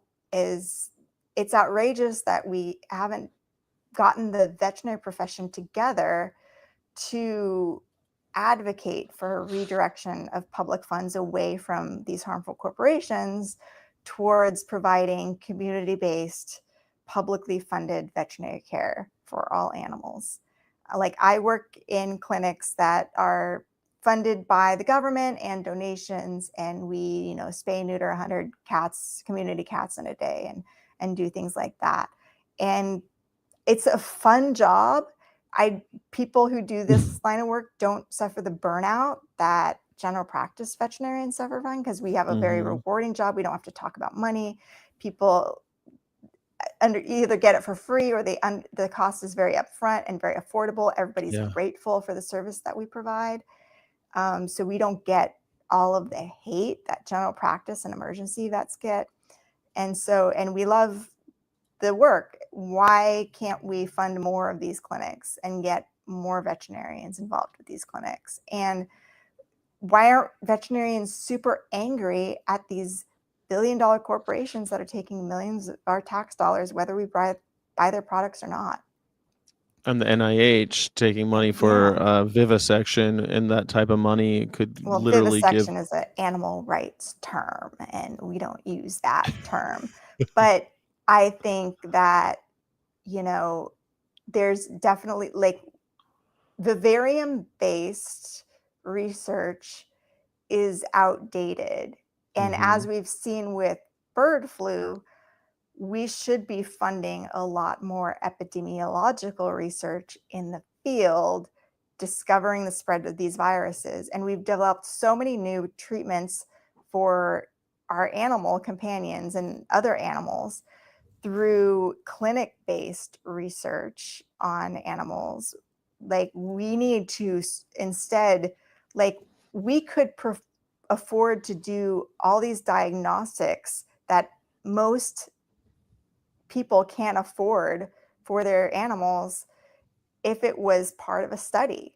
So you come into the vet, your dog is now part of a study, and all of your diagnostics and everything are going to be publicly funded for the good, the betterment of society. And shared to all, so you have more transparency. And that's another thing, like we found many times in human relevant research and medicine, there's just, we build these columns of knowledge that aren't helpful, because without sharing, people don't even know. We've heard lots of times about people have discovered cures and they're unable to share them with others.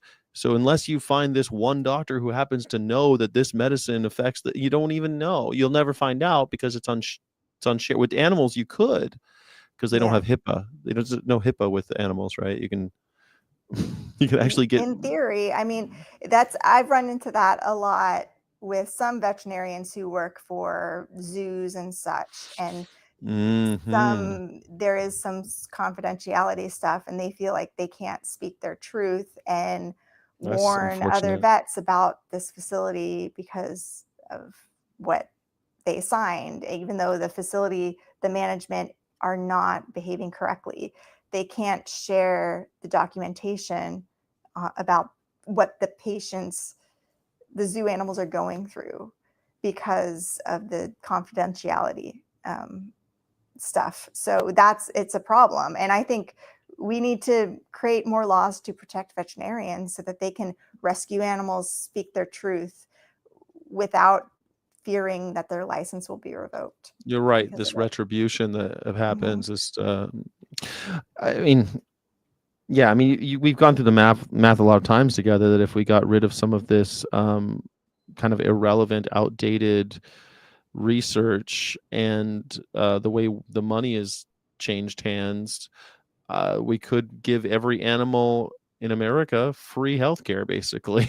Like it's not that far-fetched, really.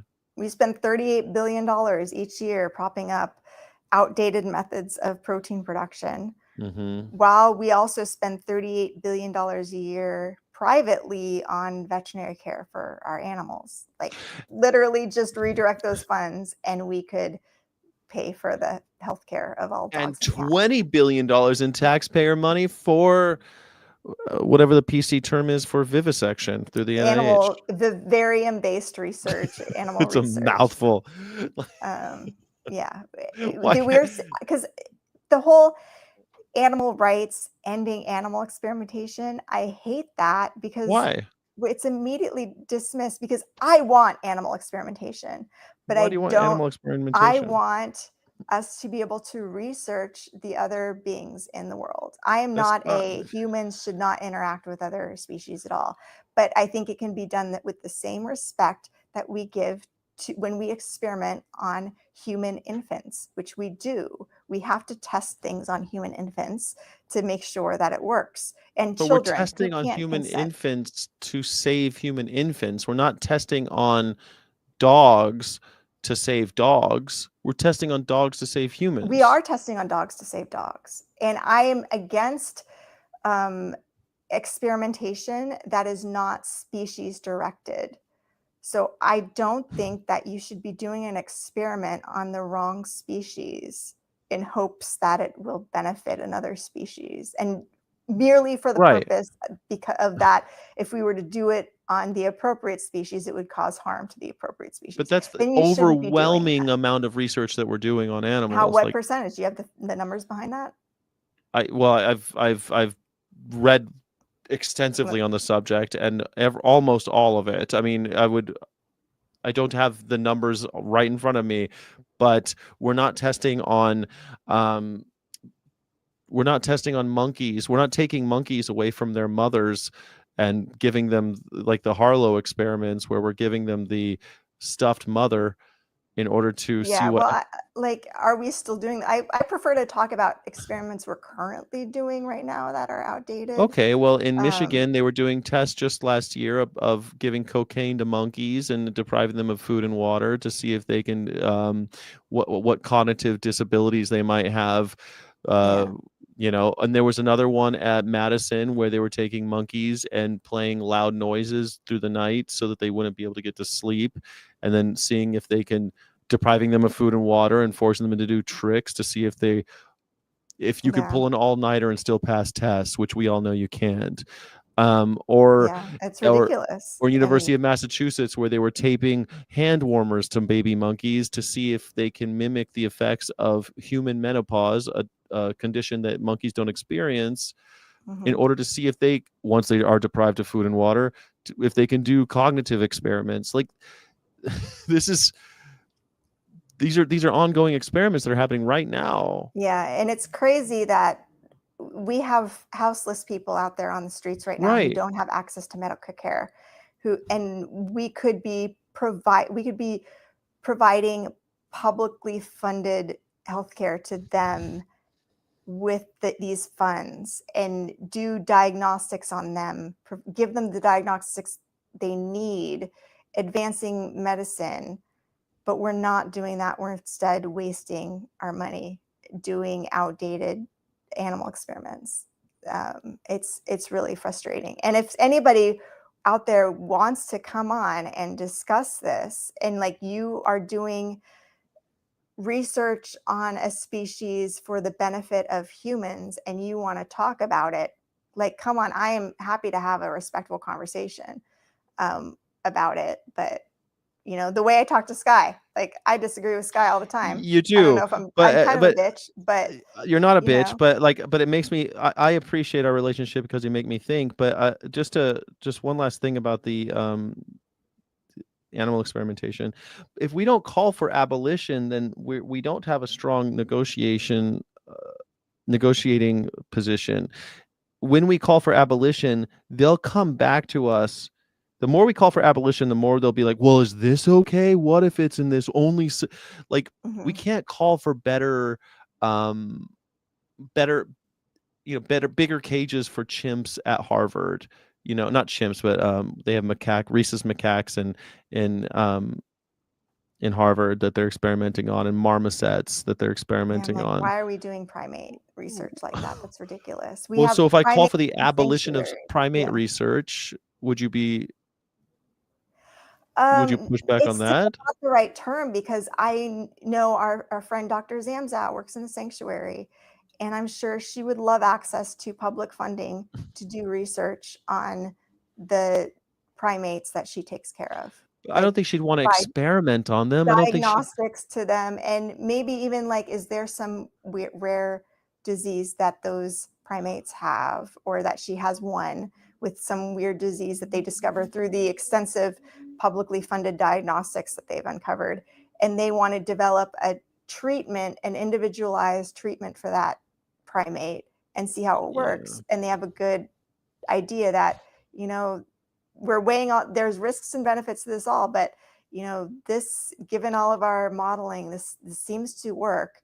I think she would appreciate that. Like, let's try it on this primate. But modeling is not the same thing as animal experimentation. Like Well, modeling it something. might end up where we have developed a drug that is tailored to that individual, and now we Doing get to some the kind point of where we clinical have to trial on inject a. it into that, to do a clinical trial. So that would be experimentation. And that's the type of experimentation when it goes through an ethics panel, and when we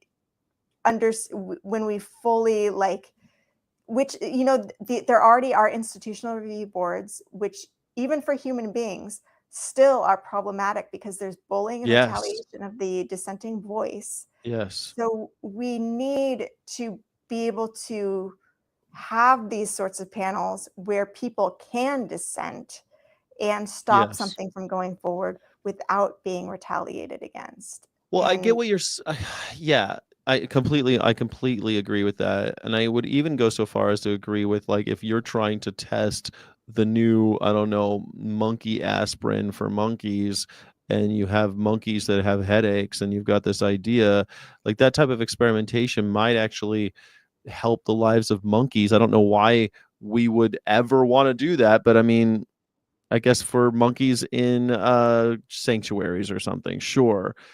I get that, but that is a far cry from what we're talking about the NIH doing, and that's just not what they're doing. They're doing these horrific Dr. Mengele style stuff that we can't, like, stomach. It's every time I look at it, it's never something that's like, oh, we're measuring the poop and finding out what. It's never that. It's always this, like, swim fail tests, or cracking their skulls with hammers to see if head trauma makes them more afraid of, like, Mhm. of birds or something. That was something that they were doing. They were seeing if monkeys were afraid of spiders on their food, and if head trauma changed that. Like, what in the hell are we doing? Like, Yeah. I, sometimes you find stuff out, and it's so horrific and it's so disgusting that you're left with no other option but to call for abolition. And then, sure, if you want to come at me, if And then the people who call for abolition, you can call for abolition. It's not our honors message. Like, other Mm, groups can and do, and we can say, like, we'll counter with, like, look, those guys clearly, they have a different philosophy than we do. We're saying we need to not do vivarium-based research. We need to redirect public funds away from that and support epidemiological clinic-based research on Yeah. studies that are species directed for the species that those studies are for the benefit of that animal, not for the benefit of a species that's not Well, can you in define, alignment. because my understanding of epidemiological studies is something that we would do by via observation in Just more, diagnostics in a lot of animals. yeah, Yeah. in existing situations, not sticking them in labs and observing them, but being like, we're talking like Jane Goodall going out there and taking some Yeah, but samples and like stuff. imagine you bring your dog to the vet, and every time you Yeah. bring them to the vet, if they're compliant, we're like, oh, we're gonna get some blood, feces, swabs of their Run some eyes, tests. urine, Yeah. and we're gonna run the gamut. We're gonna test them Mm-hmm. for everything, and because we just want to know what do dogs have out there, and you're gonna Yeah. benefit from that, and you don't have to pay anything because that's for the public good. Mm-hmm. That's what I Mm-hmm. envision. And Yeah. your spay and neuter is going to be publicly funded because that's for the public good. And all of your vaccines are publicly funded because that's for the public good. But this can only work in a society where we decide we are not selling animals for profit, or else we're just Yes. subsidizing breeders who want to Agreed. sell animals for profit. But that's the future that I envision. Like, imagine being a vet at a clinic where you don't have to have the money talk with anybody. Like, Mm-hmm. any dog who comes into your clinic, cat who comes into your clinic, they're part of a study, and you just get to treat them, run all the diagnostics you want to, like imaging. It's because it's all part of the study for the public good. Imagine what we'll find with all of that if we could do all the diagnostics that we wanted to. But in the meantime, Crystal, how do I convince University of Massachusetts to stop torturing baby monkeys? How do I get them to stop doing that? Well, different groups are doing different things. I advocate for, like, how do we start those conversations with those researchers? If you are a vegan or animal rights activist, go to vet school, like work in those labs, take those classes, talk to those professors who are doing those studies, ask the tough questions, and start talking about it publicly and debating these issues. Yeah. And the PETA's done a great job with this, and do your FOIA requests and bring it Well, to the PETA also press. has I mean, I think PETA, it's funny, PETA always comes up when we're talking about this stuff, and I feel like every time it does, I got to defend them. But in this case, I think that the best thing that they've done in the Viv area of activism is the research modernization deal, which outlines the type of research that we could be doing that's human relevant rather than experimenting kind of through these curiosity experiments and stuff on animals, through organs on chips, AI models, epidemiological modeling and stuff that we could actually do some good for everybody. Yeah. Yeah, But there's like nobody's having these nuanced conversations like that we have, where so it's like, hard now.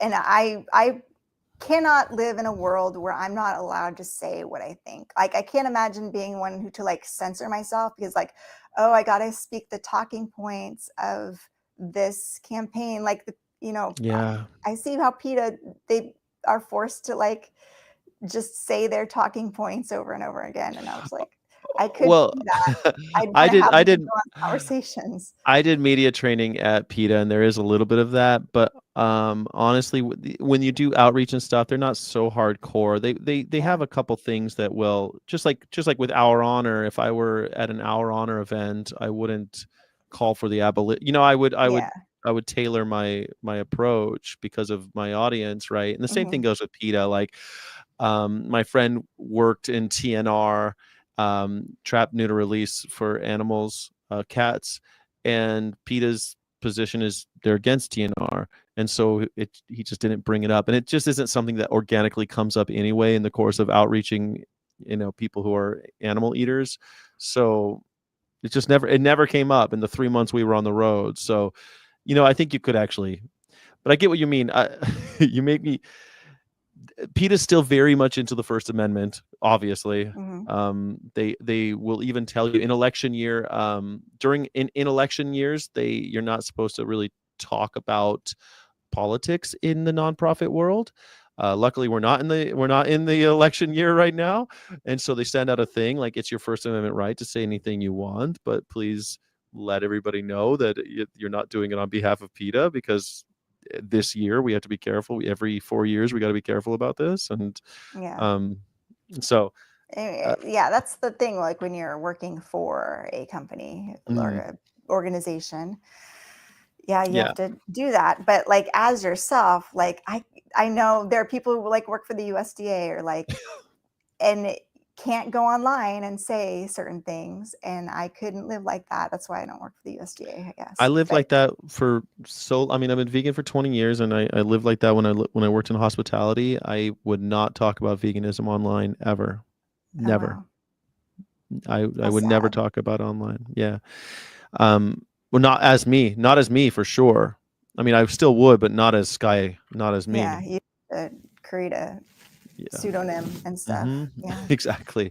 And so it was always every time I worked, because I worked for major corporations, and they are like super sensitive about that stuff. My LinkedIn would never say anything about veganism or animal rights. So And that's how they get you. That's how many yeah. people are in that position where they can't speak their mind because of who they work for. Well, they make you sign a vague statement saying that you're going to tailor your social media presence based on their desires. Like, and they're watching. They will watch you, and I like it comes up. It's scary. I'm really nervous about freedom of speech in this country right now, and something that your statement, what you said, like I couldn't imagine just not being able to speak my mind. Yeah. I know And exactly that's what you mean. I'm terrified of it right now, Crystal. yeah, Your and drinking it's game. Take a shot. Sky's scared. oh yeah, it's sky is scared drinking game. Yeah, I will just probably keep although there's a big thing that I haven't talked about, and someday I will talk about it, Oh but yeah. that day is not today. And There's certain things that we just don't talk there about. That's the thing. bugs the hell out of me that I haven't talked about this, and it gnaws at me at night that I haven't talked about this, and I'm learning how many people are being hurt because I haven't shared my story. See, yeah. So, But since this is the Vets United section, I wanted we have a few more minutes left, and I kind of wanted to look at a couple of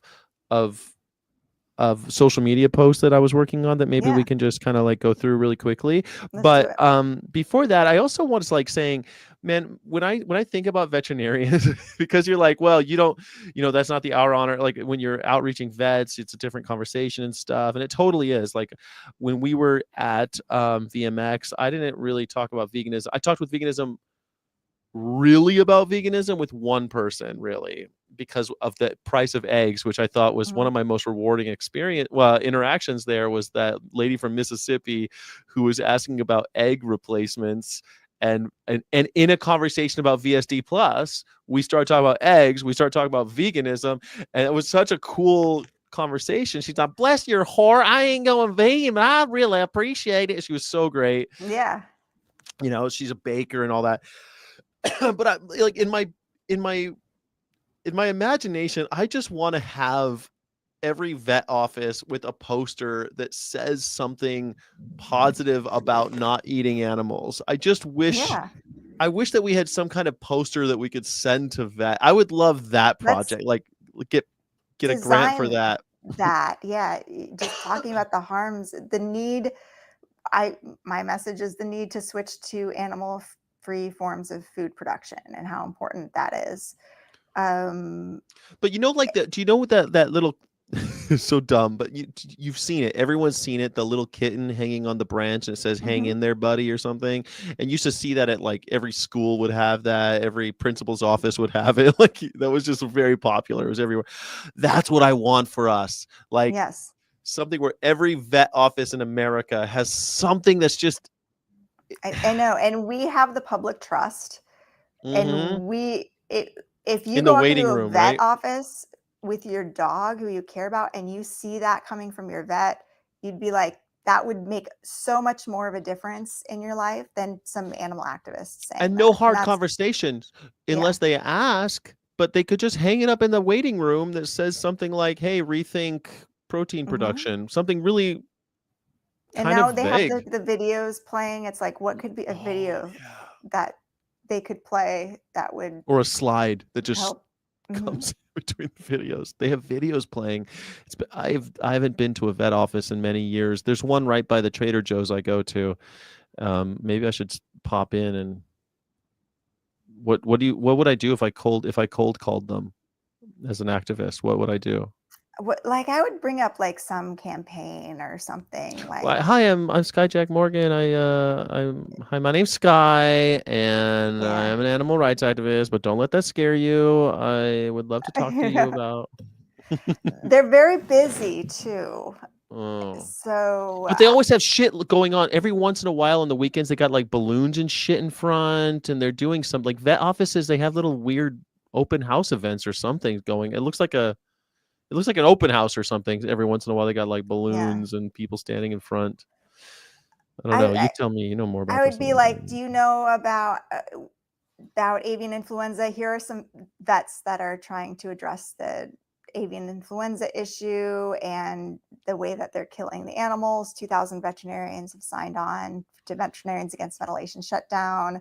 Will you, join them and share this with your veterinarian? Like, have a VSD flyer or something like that. Oh, I Or like this. Just, hey, or guys, I know. right now with the cat declaw ban, it's like, do you know about this bill? Oh, We could cat make a declaw ban. that would be a good one. I like this idea, Crystal. I like this idea a lot. Like, I mean, I could just go and say I like both of these, but with back to VSD because declaw is a little obvi to me, but maybe not to them. But with VSD, maybe I can get, hey, you guys might be getting lots of questions about the price of eggs. Everyone's talking about it, but a lot of veterinarians don't know how to talk. Here's a couple talking points about what's actually happening to animals and something that you could speak to. And here's the AVMA we could position. even make like a flyer that's like a why are eggs so expensive? And then it would be the usual, stupid article, but we would fit in the bailouts and VSD and all of that instead of the usual talking points. Totally, but it's got to be pithy. It can't be a book. It's got to be like a postcard. It's got to be like borderline bumper sticker, like something that a vet tech could read in the 30 seconds that she has between clients and go like, oh, I learned. What if they're like a stack of flyers that they could pass out to their clients too, like have it there in the waiting room that people Hey, could grab. Here's some I like info for that. your clients about the price of eggs and some veterinary peer-reviewed, I don't know, research that we found. I don't know, some shit like this is from the USDA. This is like, I don't know. I think this could be totally doable. Yeah. I love it. I like this idea. We should develop this. Wait, Crystal left me. Crystal just disappeared and I'm by myself now, but I hope everyone agrees that that was a good idea. I'm sure she'll be right back. This is stuff happens. This is live TV. This is all there is. Yeah. I'd never work a job or a career. There she is. I told you she'd be back. It just booted me out for some reason, but here I am. Okay, so we got one person thinks it's a great idea. Steven thinks they should play Dominion. No, I don't think they should play Dominion. I don't think Dominion is a good idea to be playing that in a vet's office. But I can't believe most vets have not seen Dominion. That actually kind of shocks me. But I tried watching a second of it and I'm like, why am I watching this? Yeah, but you're watching it as a vegan. Like, that's a little bit different. Yeah. You're supposed to be for non-vegans to watch it, right? Like, I don't know. Does that change people's minds? Does that do it? I've talked to so many people that tell me that that's why they stopped eating animals. So many people have seen that and been like, but I've also, you know what though, Crystal, I've met just as many people who told me they went vegan because they read Skinny Bitch. So, there's all sorts of reasons to stop eating animals, right? Interesting. Have you ever heard about that book? Was huge, like in the 90s, the Skinny Bitch book. Remember that book? I don't know this book. Somebody else was telling me about it. It's not on my radar. Oh, it's amazing. I read the first chapter because it was it was a phenome. It was a huge deal back in the day. But the first chapter is like, and I think I was already vegetarian at the time, and people were talking about it with me. And the first chapter is like, well, you can't be skinny if you eat like shit. And it talks like that tone. I think that might even be the first line. Like, you can't be skinny if you eat like shit. We're going to tell you to stop eating shit. And it's like in that tone, the whole book. Wow. And it resonated with a lot of people. And I've spoken with many people, all women, but many who stopped eating animals because of it. So you don't have to watch Dominion. You can read a book about getting skinny. Yeah. It's So so interesting. When I left and then I came back, like Yeah. I see no Twitter viewers now. You have 80 Twitter viewers, or 60. You have 70 Twitter viewers right now. Interesting. My eye is not reading my Twitter viewers for some reason, but whatever. Who knows? Okay, so let me just, here's our, so before we look at the visual, maybe I'll just look at this. The first one you can probably guess is about the turkeys. Novel legal procedure. This is something we were just talking about. This is believed to be the first instance in which a court is specifically asked to decide whether VSD Plus violates state animal protection laws. Less cruel methods of mass killing exist, and Jennie-O Turkey Store had the resources to plan for infectious disease outbreaks and put plans in place to use less cruel methods, but they failed to do so. That blurb is what we used during the but totally fine. Yeah. Do you think we need hashtags? Yes. What do you think? Vet school. Animal cruelty is a good one. Like One Health,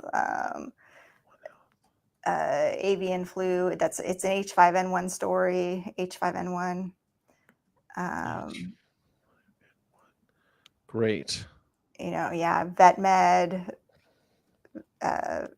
Veterinarian. Okay. What else? What do all the what do all the farmer like the people who are doing it the right way? What do they like homesteader, hashtag homesteader? Yeah, there's people. Like farm to fork and all of those. Maybe things. They should see this, maybe those people hashtag farm to fork, hashtag farm to table. Farm to fork. Yes, I like that. It's like little let's get them farm to table. We should tag ALDF and Animal Partisan in there too. I really want to make a video about this too. So I'd love to like make a video and then collaborate with them. Animal Partisan. I'm gonna put up here tag. I'm going to put up here an alt tag. So tag Animal Partisan and ALDF and collab Skyjack Morgan. That works, right? Yeah. And she can collab me too. And Dr. Crystal Heath. And cool. All right. So anybody who's just, let's just look at the image just because we are here. Let's see if we can back into Canva. It looks like this. I made this a couple days ago, but it's the same image that we used. We're cool to use that as a. I feel like you should put the Our Honor logo on there too. Oh yeah, maybe down here by the. I can do that. And if anybody, everyone's put the ALDF's logo on there too. ALDF logo. Let me see if I can grab that from another. I'll use this one, and we'll just dump that in the corner. Maybe make it a little smaller. There you go. Yeah. Or we can line up all the logos at the top. Our logo isn't going to line up with these horizontal logos unless we just grab that. One on either side. Well, we could just do this too. Yeah, we could. But this is not going to work. Hold on a second. We're going to replace this one. Yeah, we're kind of lose our logo a little bit. Maybe we can, but here I can make this a little bit. There's more than one way to What's the vegan version of skin a cat? That would is there another? There's more than one way to Peel a mango, cut a more than one pineapple. way to peel a mango. I like it. There's more than one way to I'd peel a make the Our Honor mango. logo a little bit bigger. Yeah, that's what I'm still working not on. I'm okay. trying to make them all a little bit bigger. Just gotta move some stuff around. And then we're gonna do the ALDF logo. We don't have that one readily available, but I'm about to. It's this one, right? No, it's Animal like, League Defense. yeah, it is. I like this you guy could right search here. our Canva uploads for ALDF because I know we've used their logo before. This is just as fast. It's yeah. going to be a little bit faster to do it this way. And then look at that. Get a little... Is there a logo variation that isn't so dark? For ALDF doesn't have any white behind it.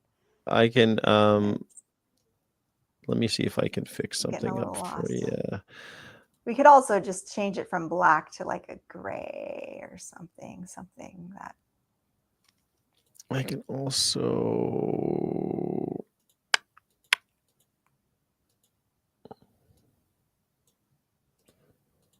kind of make it brighter. No, that's you lost their whole thing, their whole vibe. Their whole vibe, which is dark. There, that's this one. Yeah, that's better. It looks more like them. Yeah, I think so too. All right, cool. Can you just make sure those where are the lines? I like adjust it so that all the lines line up. There's little pink lines that should yeah, you don't see them. I don't. Oh, maybe it's just not showing. Oh, there's one. Okay. Yeah, I always use the guides. All right. But you see, it's not exact. It doesn't really quite work because this logo has a bounding box, which is not going to be as friendly with the guides. So we have to kind of fudge it a little bit, which is okay. So kind of there we go. The P is also kind of obnoxiously kind of encroaching, but we could, since the ALDF logo is so muted compared to the AP and the Our Honor, put the Our Honor logo where the ALDF logo is and put ALDF in the center. And that will make it like more balanced color-wise. Well, maybe we put the AP in the center because it's their friggin' article. And then we put the colorful ones. Well, ALDF also did this article and we're just grabbing like content from it. But yeah, I don't know. I'd put ALDF in the center just because you have like the brighter logos on each side and then the darker logo in the center. Adds balance. Here we go. And now it's fully, you need to lower that, move it over. That's definitely not centered.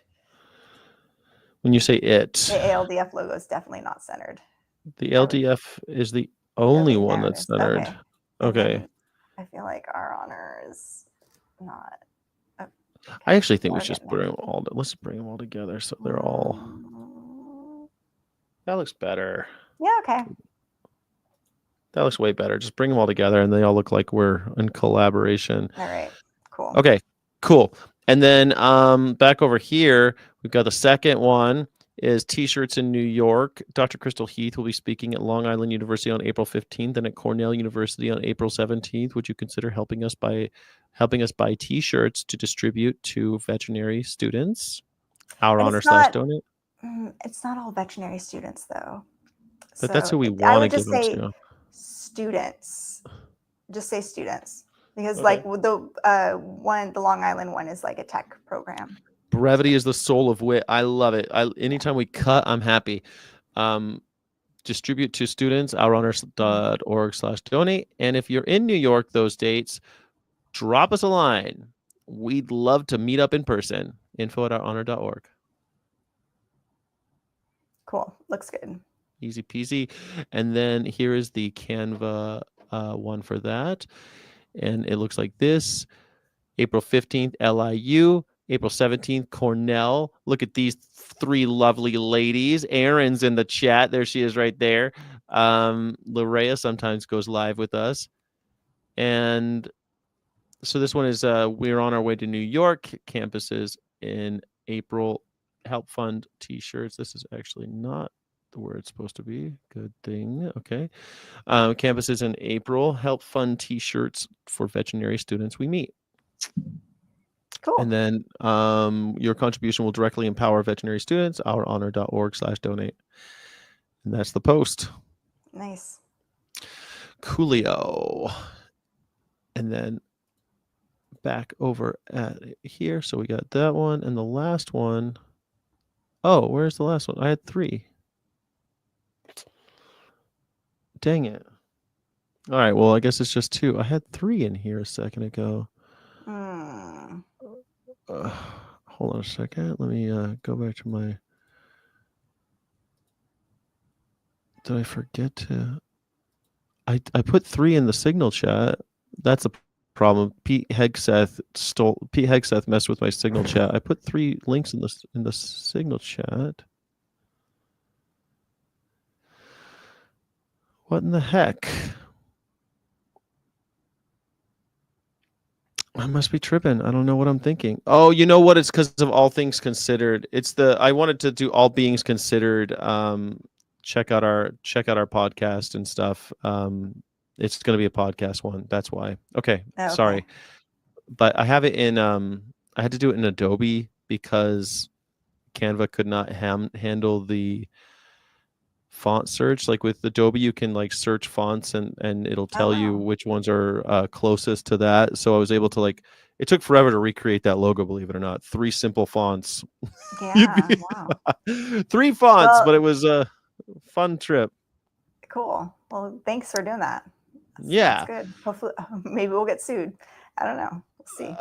Well, they're not exactly the fonts, so impossible. You see, so they're very close fonts, but not the fonts that are there. So okay.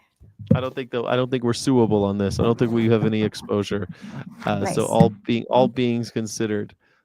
Yeah, the guy who founded Arthur's Acres Sanctuary had a printing business. Todd Friedman might be able to help you get items printed nicely, efficiently. Yeah, there's also vegan printers in LA who puts on Veg Fest. They're really great. Okay. Well, yeah, if you want to get prices for me and compare. Yeah, see if they can do t-shirt. They do everything. So yeah, and great t-shirts too. Vegan printers, they do. Maybe they could be a great person to do the posters. Yeah. I think it's a husband-wife team, and I'm 90% sure that the wife is speaking at AVA this year. Okay. Yes. Maybe we'll go to her talk. Cool. I also want to plug to everybody, if you're going to WonderCon in Anaheim, we are going to screen Kindness Town at WonderCon in Anaheim on this Saturday. Yeah, I think at 2 or 3 o'clock. So if you're anywhere in Anaheim, you want to go to a cool event, WonderCon, it's like a comic book fandom thing, but they're gonna and it's an anti bird feather thing, stop using feathers for decorations. And it's a really cool thing that they're doing. They're gonna screen it there. I'm really happy about that. I can't wait. That's awesome. Yeah, I'm really excited. Kirsten Maryland's gonna be flying out here on the weekend to go check it out because she's one of the voices, and I'm hoping maybe activist in New York. She's coming out here to check it out. Yeah. Writers. This is the Writers Hour. Writers Hour. We encroached in. So let's look at what are we doing here? We're looking at the op-eds that have been rejected. Let's put up the first one here, and we're going to workshop these and hopefully make them better. Yeah. Since we're talking about writing, we're hopefully going to get John Sonbonmatsu onto our show here pretty soon, and I'm really excited about that. We're going to be hanging out with him on a Sunday, right? Is it this Sunday that we're going to see him? No, he's out of town this Sunday, but next Sunday. Yeah, so writer John Bon. Oh wait, sorry, you just hold on a second for me, Crystal. You're going too fast for me. Hold on a second, Matsu, he has written all of these Oh, sorry. books. I didn't That's realize you were pulling him up. Yeah, sorry, I had this waiting in the Okay. wings. But he's a writer of The Postmodern Prince and The Critical Theory in Animal Liberation, and I can't wait to meet him. I think he's a really eloquent speaker on these things, and since we were going to talk about writing, I thought I'd just bring up that we're going to talk to a writer in a week or two's time. Yeah. And yeah, cool. Cool. He's a good guy. Yeah. All right. So now we're looking up. This is a piece of writing that was rejected. Veterinarians and the Hidden Cost of Eggs. So it reads, let's see if we can figure out anything to make this better. This one kind of bummed me out because it was this the one? This was the San Francisco Chronicle that rejected us. Yeah. Well, Yeah. whatever. If you drive through Wasco, California, you'll encounter a strange sight. Let's see. Start with like, how many words is this? Let me just. Maybe, yeah. Oops, sorry. Hold on. That's the address of her practice, so I think we're okay. Oh. Yeah. Tools, word count, 639. It's a little short for SF Chronicle, but all right. If you drive through Wasco, California, you'll encounter a strange sight. Multiple 3-story buildings in the middle of nowhere. This immense facility is Central Valley Eggs, where they exterminated more than 2 million birds last November in response to avian influenza. The workers there notice when you drive up for a closer look, they don't get many visitors out there. Californians have noticed the skyrocketing price of eggs and empty grocery store shelves. Hey, that's something we can change right there. Do you mind if we just edit while you're reading? Because we Yeah. can have noticed skyrocketing egg prices. Yeah. I like hearing someone else read it because it's like, if you stumble on it, then the reader's going to stumble on it. Californians have noticed, because you were naturally going to say egg prices. Californians have noticed skyrocketing egg prices and empty grocery store shelves, a result of this unprecedented outbreak. Now that half of the state's egg-laying flocks are dead and 748 cow herds is that the current number in California? Let me check, because I'm just pedantic about this. Let's see. I know I shared. So we have 756 now. Oh, your pedantry knows no bounds. But and I'll link to this. Our link is going to Helen Bronswell. Yeah, I'm going to change that to this updated link. Will California realize, for anybody, since we didn't really segue into this segment, for anyone knowing what we're doing, we're writing an op-ed for to put the message out into the press. Every week we have these writers workshops where we're trying to hone our skills, but also develop artifacts that might be worthy of being shared to the masses. It's one of the greatest ways to get the message out there. And 756 cow herds are infected. Will California realize how our reliance on animal-based protein imperils our health and economy? I feel like we could do better here. I'm just gonna say make this better. Will California realize how our reliance on animal-based protein imperils our health and economy? Now that taxpayers have already funneled billions of dollars into bailouts for industrial scale animal agriculture. Why don't we change this to we've all noticed skyrocketing egg prices and empty store sales as a result of the unprecedented outbreak, but then we can just do right here.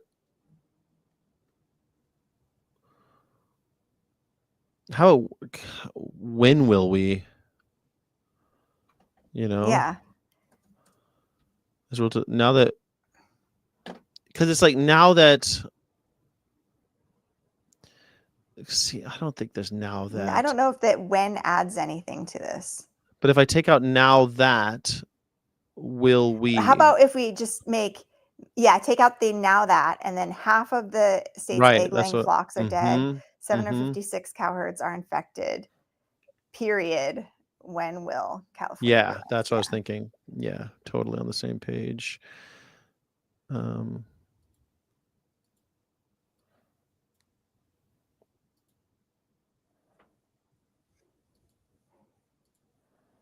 When will California realize? When will we? No one says California realize. The only time we only did that before we have all this California because it was during the time when Gavin Newsom declared California in a state of emergency. These are these are vestiges of that. When will we realize our reliance on animal-based protein imperils our health and economy? Yeah. I like it. Taxpayers have already funneled billions of dollars into bailouts for industrial scale animal agriculture. California's top bailout recipients include Gepperly Brothers, Pittman Family Farms, and Foster Farms. These payments are made under the USDA's Livestock Indemnity Program, which compensates producers for exterminating animals exposed to avian influenza. So this is passive voice. So we can say the USDA's Livestock Indemnity Program makes these payments, which compensates producers for exterminating animals. So I'd say the USDA Livestock Indemnity Program compensates producers for exterminating animals exposed to avian influenza. And we need a source for that. It's right here. The recipients, taxpayers have spent. But we should link to the Livestock Indemnity Program page, which I will do right now. Taxpayers are bankrolling a system that endangers public health, but it's worse for the animals.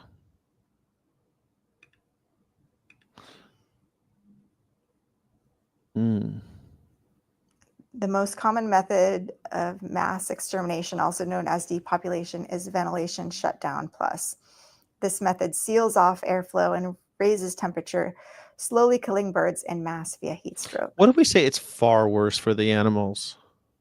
So it doesn't seem so, but it's worse for the animals. Does that add another little cadence? Yeah, maybe sounds better.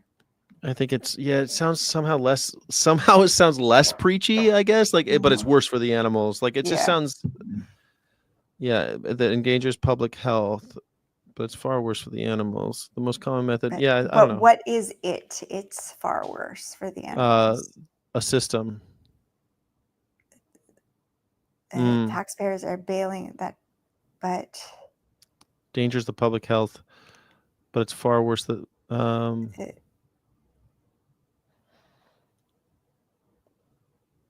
I guess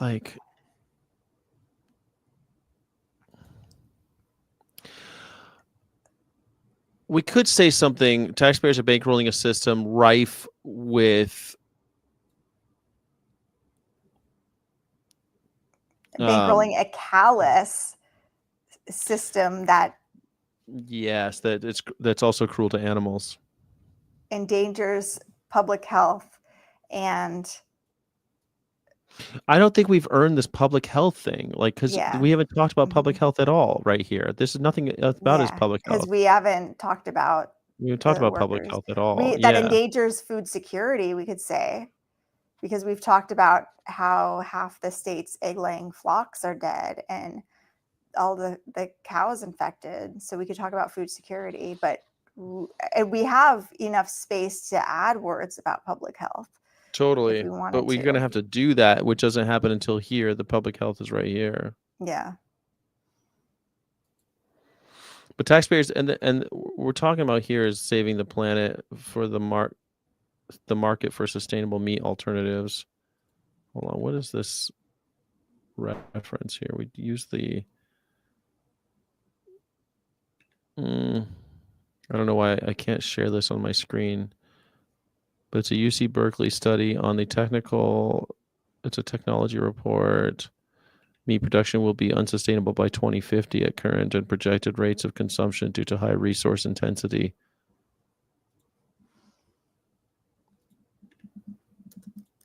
On the health implications. Market of meat. Why can't I share this?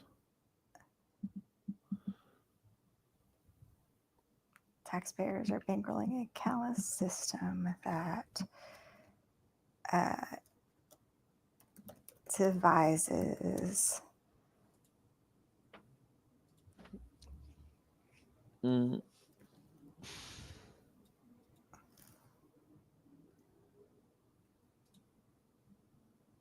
Taxpayers are bankrolling a callous system. production methods. It's not just that it's callous, it's that it is impacting us in negative ways, right? Because the study that's being linked right there, taxpayers are bankrolling a callous system. It's actually a system that is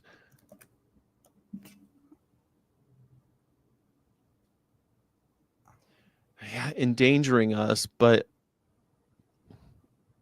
high impact. It's high effect. It's very, I don't know, I'm looking for a word that's not callous.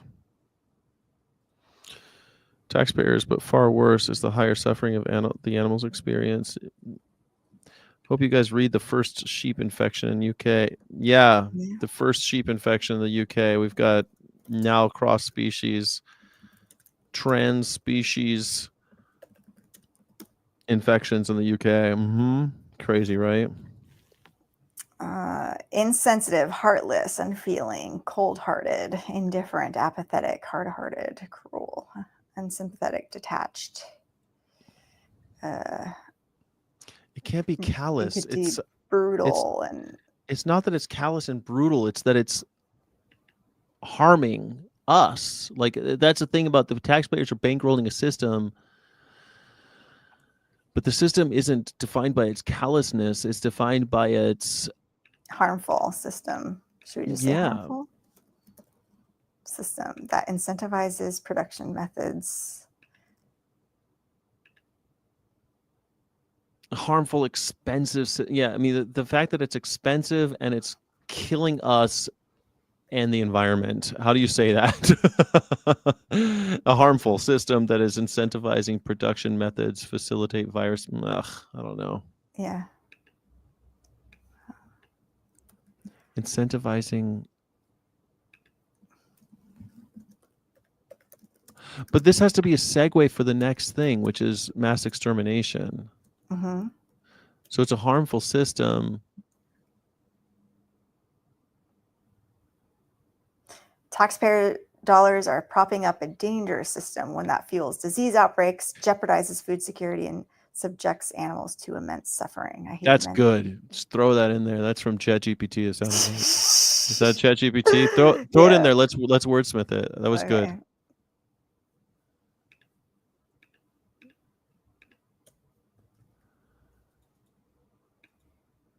Animals to dangerous system, one that fuels disease outbreaks, jeopardizes food security, and subjects animals to immense suffering.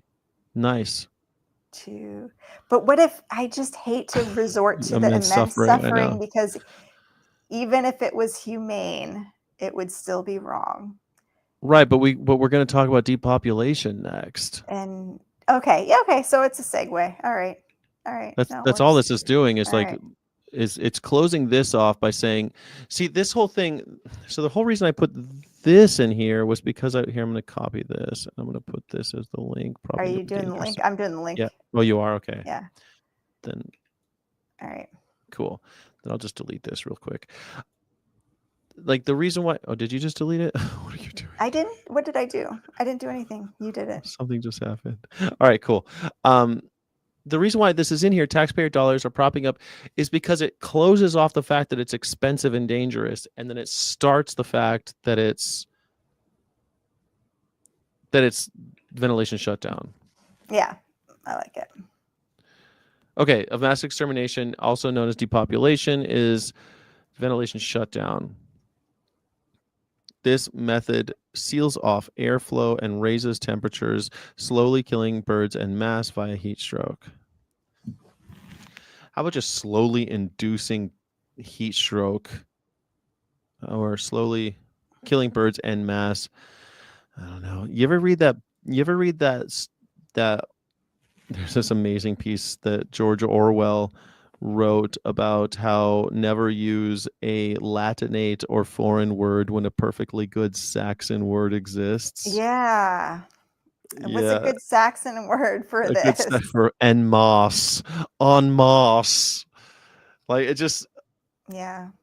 I wouldn't mind using it in spoken language. When I read it, I feel like, oh, they could have used something else. Like,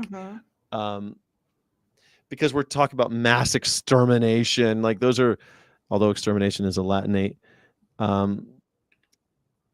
mean, this is all Latinate right here, right? Extermination, depopulation, ventilation. This method seals off airflow and raises temperature, slowly killing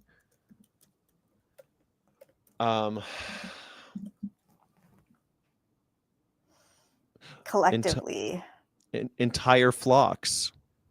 Simultaneously, in droves, in bulk, in unison. How about entire flocks? Because that's what it is. Yeah, entire flocks. Okay. Yeah, I like it. With heat stroke. Mm-hmm. A recent survey found that only 1.1% of veterinarians consider VSD plus to be ethical. We don't say to be; they consider it ethical. Yeah. Consider VSD plus ethical, yet the largest ethical veterinary and humane. I should clarify because there's you want to do slash humane and humane because that's the. Okay. Sorry, I added it. There. No, you're good. Yet the largest, you got to a comma before yet. There you go. The largest veterinary organization continues to sanction it. Over 2,000 veterinarians have joined Veterinarians Against Ventilation Shutdown. It's a mouthful too. Urging the organization to, we took out AVMA, right? Because she didn't want to. Yeah. Okay. Urging the organization to reclassify this practice, but their draft guidelines will allow the use of VSD to oh kill man, birds and pigs. no wonder. Like this whole thing is like I think it's fine personally. It's gobbledygook. Is it? I don't know. Yeah. It's a lot, man. Maybe it needs to be 2 paragraphs or something. Like, how about this? Consider VSD and get the largest veterinary considers to sanction area. There, that's it right there. Boom. Over 2,000 veterinarians have joined ventilation shutdown against have joined Veterinarians Against Ventilation Shutdown, urging the organization. How much is urging the reclassification of this practice? Exactly. Mm-hmm. Reclassification of this practice. But their draft guidelines still allow the use of VSD plus to kill birds and pigs. Yep. And maybe we say the draft guidelines because we have referenced the largest thing already, and we're also linking it. So hopefully it's clear to anyone who gives a hell. Photos taken on December 9th, 2024 and February 26, 2025 at Central Valley Eggs in Wasco reveal workers cleaning facilities without proper personal protective equipment, PPE. Despite clear evidence of this virus's persistence on surfaces for up to 2 weeks. 2 weeks? I don't know. It should be 120 days because this Central Valley eggs depopulation was done much more than 2 weeks ago. So if it was just 2 weeks, we wouldn't care. Yeah. It was for. Just put on surfaces, persistence on surfaces. Let me look for the exact. It's like 120 days, right? In the source. Yeah, I totally believe it's 120 days, but let me look at it, the source. I don't how did we come up with 2 weeks? Where did that come from? That's definitely not right. I think it's different too that the surface, what kind of surface it is, right? Photos taken on December 9th, 2024.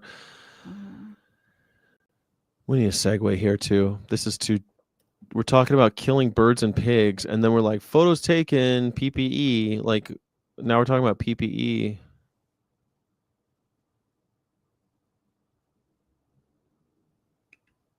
And that ain't no good.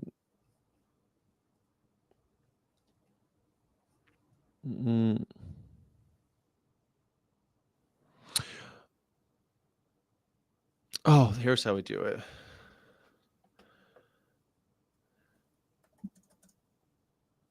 After a facility is depopulated,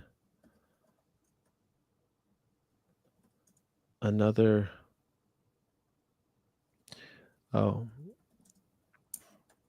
the public health. The Department The of danger to public Homeland health. Security report says influenza viruses may remain viable on surfaces for up to 2 weeks. I would really highlight that HPA viruses are relatively stable in duck feathers, maintaining infectivity for up to 160 days in experimental trials. Like, I would really try to hammer that home. I would say something like, let me change. I think we do it in the segue though. We don't do it in here. We could take this out. So we could put right here, like for example, if I delete this, and then up here after the word over, you can say you can put your or I could put the virus. And we added the duck feathers thing down here in the this perfect. paragraph. So it's Let me take that. Let me take that. Don't. Oops, Let me hold on. drive. Wait. Let me drive for a second. Undo. I accidentally made a thing. There we go. All right, go for it.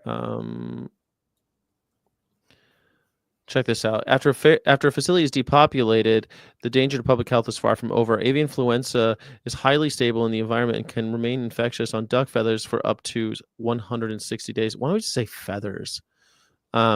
According to the Department of Homeland Security report. That's fine. Photos taken on at Central Valley Eggs in Wasco reveal workers cleaning facilities without proper protective equipment. One worker is seen without a mask while another wears one improperly, exposing his nose. Are these workers being provided adequate training, or are they being sacrificed on the altar of profit? I really like that line. Yeah. Okay. That's pretty good. I think that was a really good edit, Crystal. Yeah, that was good. We made good progress there. Photos and video from Wasco Dairy shows photos and videos from Wasco Dairy show cows with nasal discharge swarmed by European starlings, potential carriers of the avian flu. So here's another no segue at all. We have to say it's in the cows too, or that. That we already did, didn't we? We said that all these 756 cow herds up here. Do we have to No, you're right. in our short little remember? No, you're right. I'm just in the shit. I just got my nose down. Yeah. Hold on a second. So photos and video. But which is right across the street. Right across the street from this facility. Just put that in there. Yeah, type it. Yeah. Across the street.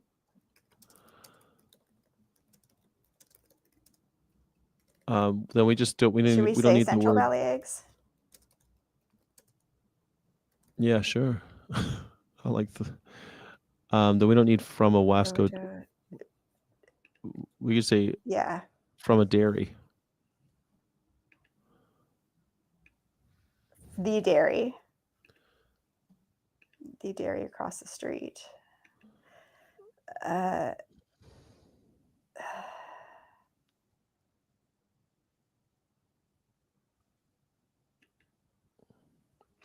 about we say right across the street from eggs is a dairy. Yes, exactly. Yeah, exactly what I was thinking. And then just capital P. Yeah. Yes. Exactly. And then we get rid of this comma here.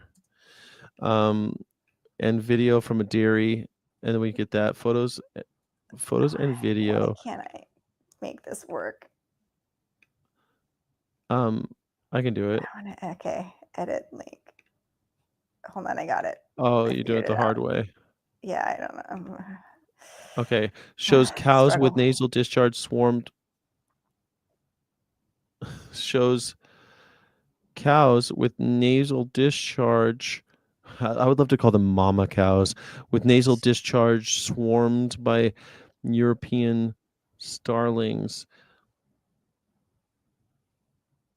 And How here's about we actually shows one thing that keeps bothering me is, do we know that H5N1 causes nasal discharge in dairy cows? I know it seems obvious, but I don't know if that's we know this facility probably has avian influenza infected cows, Mm-hmm. but the reported symptoms are like loss of milk production, lethargy. Do they ever report nasal discharge as a thing? Let me just Google around a little bit. We could just say flu-like symptoms like they always do. That's what everybody does. Photos and video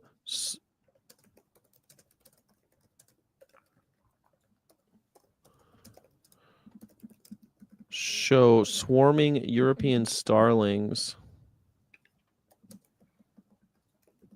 potential carriers of avian flu.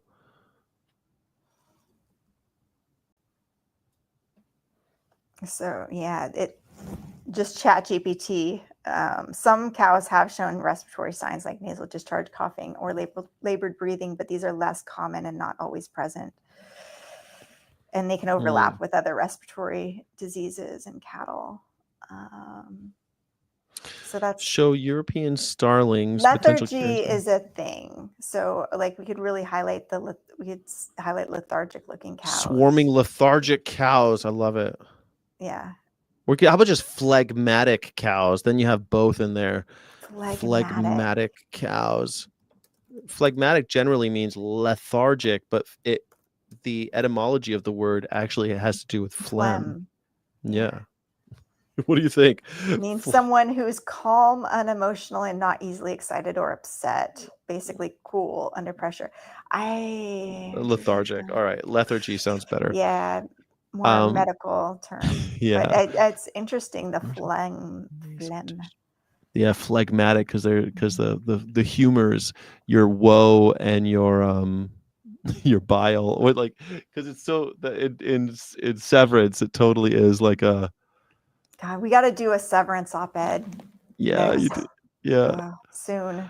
Potential carrier. We need to just brainstorm it and write it, like, because it takes a little bit. That'll take a little doing. Potential carriers of avian flu, swarming lethargic cows with nasal discharge. You don't want nasal discharge in there? No, I think we want to normalize the fact that nasal discharge is associated with avian flu. So I think leave it in there, but I'm just dogs. Part of me is like just worried because I've talked to journalists and I bring up my cows with nasal discharge and I'm wondering, do they then go to like the industry people who say like she's ridiculous, like she's not under, like nasal discharge isn't like the defining symptom of avian flu. But also abortions was something that we should have been talking about more that I was seeing, and so I don't want to keep sweeping under the rug nasal discharge, but I also recognize that the industry might try to dismiss me for bringing up the nasal discharge thing. Unsustainable. Anyway. That's good too. Yeah, I mean, I think that'd be great. I'm looking at the chat. We have Rayapan's here. That's awesome. My mom is a copywriter. I could ask her someday she'd help me write a piece of writing like this. She's vegetarian though.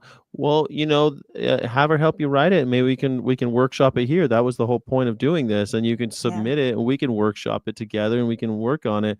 Temperature and humidity in respect to VSD plus. Ventilation shutdown increases temperature and humidity. I think the humidex index creates the problem. Interesting. Yeah. Well, I know they add steam, right? It was interesting in the beginning with bird flu and the poultry birds. They weren't adding steam. They were just adding heat to the poultry facilities. They did add steam to the pigs. The problem with it's a little bit difficult to add steam because you got to do it in such a way that you don't splatter hot water that causes burning. and welfare concerns. But now I think they've started to do more steam because they can kill the birds with a lower temperature, and that doesn't hurt the PVC pipes in the barn, because we're very worried about the welfare of the PVC pipes in the barn. I just want to emphasize that. Yeah, I've heard a lot about these PVC pipes being like, we don't want to mess with these PVC pipes. These They're so poor important. PVC pipes. It would be so devastating if they were harmed. What would we do if we hurt the PVC pipes? Yeah. Forget But about anyway, the million now chickens. steam is being used. Yeah. But there's also a problem of like getting enough water for these facilities, and a lot of people resorted to using ventilation shutdown because they wanted to conserve water. So I don't know how much water is used in the steam production stuff. So I don't know how frequently steam is being used in ventilation shutdown. In short, in poultry, we know it was used in pigs though. So, Interesting. Okay. Love it. Lethargic cows and nasal discharge. Cats, dogs, and other animals roam freely nearby, each vulnerable to infection. Bird flu has an 89.6% mortality rate in felines, and companion cats have already succumbed to avian flu.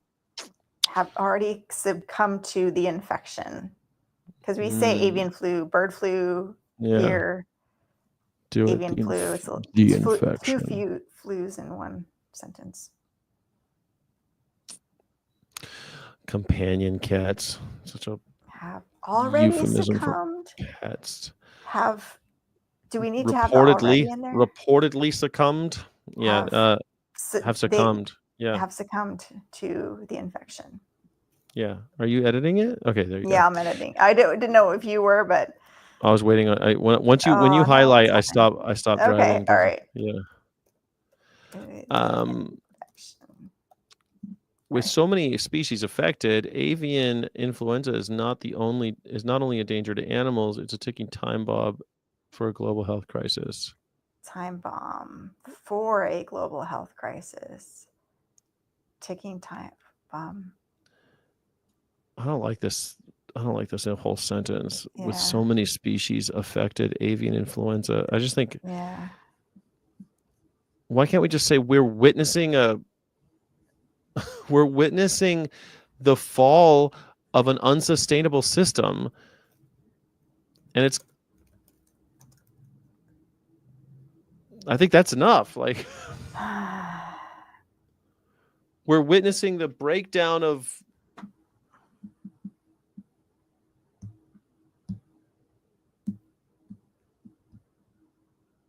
With its growing reach across species, avian influenza poses a mounting threat, not just to animals, but to global health.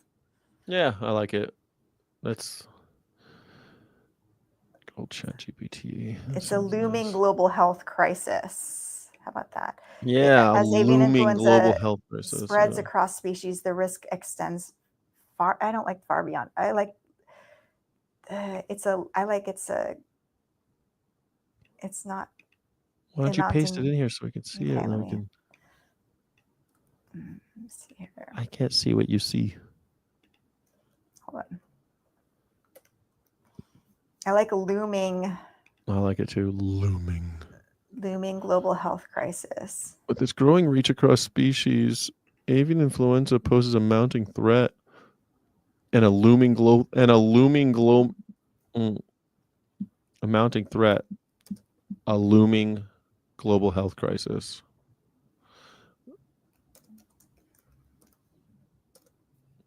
Or do this here. Hold on a second. How about just this? Watch this. If you're going to have an M dash, you want to have some mounting threat, a looming global health crisis. Avian influenza cross-species spread is accelerating. Global public health time bomb. You can save that for the end. Let's keep going. I think we got it. Growing awareness of the avian flu sparks conversations about the human health risks, animal cruelty, and food insecurity exacerbate. What the fuck? Growing sparse conversation about animal cruelty and food insecurity. Exact. Growing awareness and Dependence on animal protein. Yeah, what are we doing here? sparks conversations about the human health risks, animal cruelty, and food insecurity exacerbated by increasing dependence on animal protein. Yeah.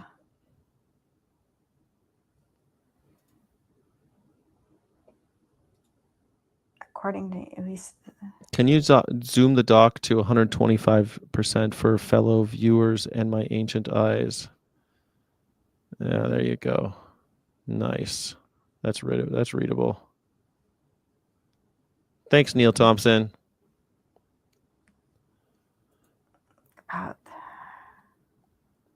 Growing awareness of the avian. No, this sucks. This should spark. We don't have growing awareness. Yeah. This should spark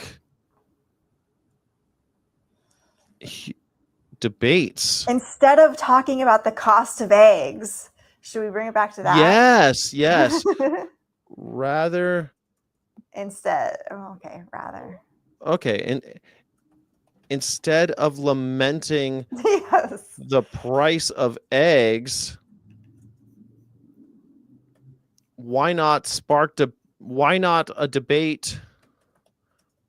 Why not debates about human health risks, animal cruelty, and food insecurity exacerbated by increasing dependence on animal protein? By our increasing dependence on animal protein?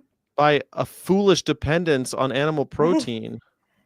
Our foolish, is there a better word for foolish? Well, naive. I love naive. Naive? a benighted dependence. I don't know about benighted. I like naive because we've all been we're all naive and misled by corporate propaganda. But naive makes it sound like it's innocent. I want to like it's. Yeah. Where's a thesaurus when you need one? Do you where's my thesaurus? I think that I could do. Hold on. Let's see if there's a good. My first instinct was benighted. Let's see if there's a decent word for that might be. Any thesaurus? Thesaurus? Can you do a thesaurus here? Unsuspecting dependence or. Ignorant, unenlightened, uneducated, unschooled, untutored, illiterate. I like this. An illiterate dependence on animal protein. Unscholarly, uninformed, uncouth, uncivilized. Uncivilized is great. Barbaric. Yeah. Crude, coarse, rough, vulgar, gross. Yobbish. Callous dependence. I love callous. I just want to keep putting callous dependence on animal. Do it. Callous is better than naive. Yeah. Okay. You like those like another. I like to make everybody seem innocent. Yes, an unenlightened dependence on animal protein. Then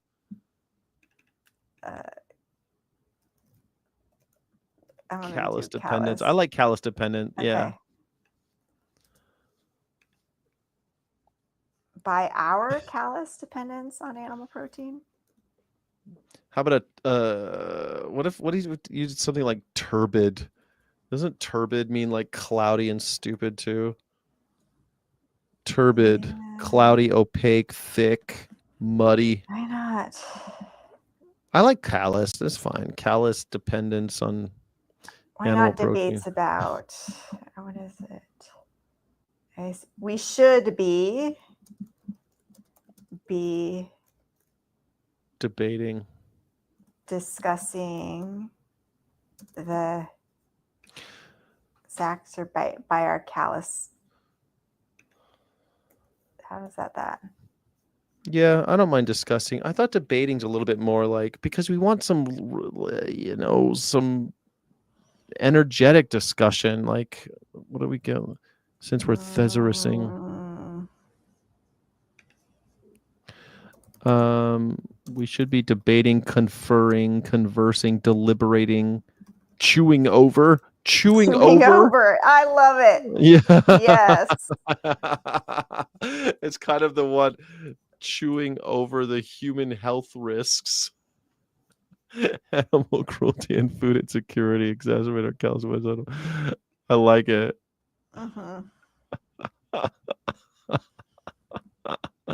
Subsidized. All right. According to UC Berkeley study, taxpayers spend $38 billion annually subsidizing the animal-based protein industry. Imagine the innovation and progress we could achieve if even a fraction of that funding were redirected toward animal-free protein technologies. In fact, why don't we just say safer protein? All right, animal-free is good. In fact, recent research shows that by supporting animal-free methods of food production, we could save $7.3 trillion in health burdens and ecosystem degradation. This is a watershed moment for California. We can continue propping up an unsustainable exploitative system, or we can invest in a future that prioritizes public health, environmental sustainability, and ethical responsibility to animals and to vulnerable workers. We don't say and to, just yeah, you can delete that. Vulnerable workers. Let's not just clean up the mess. Let's build a better food system, one that puts puts people above the corporations that currently profit from our collective peril. Okay, I like it. We can seize the opportunity to do better before the next outbreak claims more like, we don't have to have a comma there. Before the next outbreak claims more lives and further entrenches us in the destructive cycle. If we don't alter course, we'll be forced to face the consequences of our inaction. And that's something we shouldn't have to stomach. I think it's great. I think we made really good progress on this. I think so too. I think we've got how many words here? Should we bring up hit Command Shift C? Okay, what? Just hit Command Shift C. Command, I don't have a shift. Command Shift, what is it, C? C. Oh, 684, okay. And that's including her address and stuff, so, and the title. Yeah, that's what I like, okay. What should we bring up, since there's a lot of discussion about RFK saying to like let it rip, let it burn, commenting on that, or maybe not? It's good as it is. I mean, that sounds like a whole other op-ed if we want to take on RFK Well, I Jr. feel like we could just latch it on to this, but I feel like we've tightened this up enough. You know, how about Washington Post? Let's send it to the Washington Post. 661. Washington Post. It's a risk and a delay. LA Times again, or we can do LA Times. I wanted to just do the LA Times one to San Francisco Chronicle, the San Francisco Chronicle to the LA Times, and Mercury somewhere in there. I guess like let's do LA Times. We could do Newsweek too. Yeah. I feel like Newsweek might be a good one. Let me look at their. I used to love Newsweek. Jeffrey Phillips is debating the lady that made bone broth popular tomorrow morning. Jeffrey, when and where are you debating her? I'd love to know what that meant. I don't want bone broth. So gross. Where's my media spreadsheet? Let's see here. Let me look at the word count.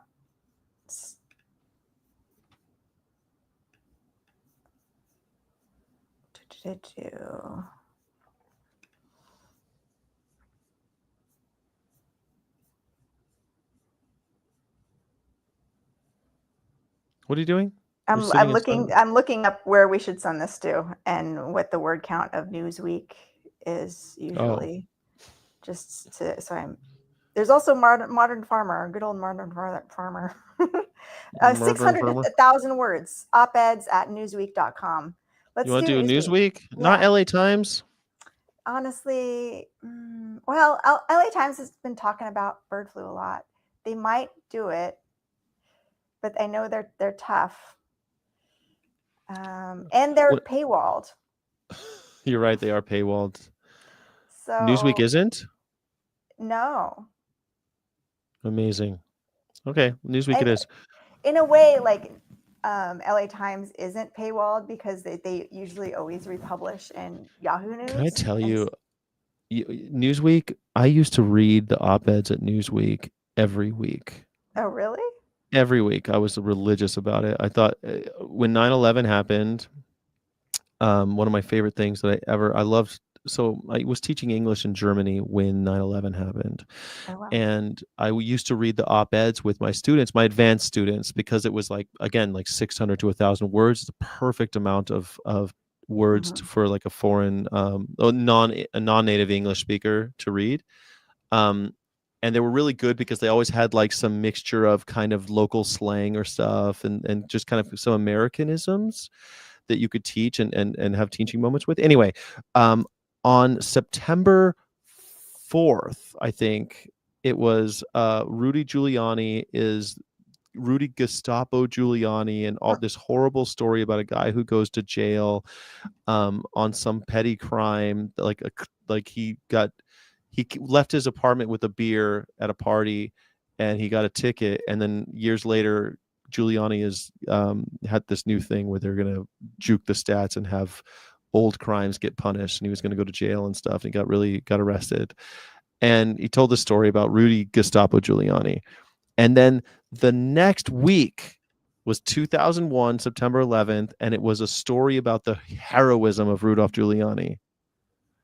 And I used to teach one op-ed and then the next to show how different one perspective of one man, different perspectives of one man can be just in a week's difference. And it was a really cool way to talk about 9/11 and talk about New York, and like it was cool. It had his honor in there as a word.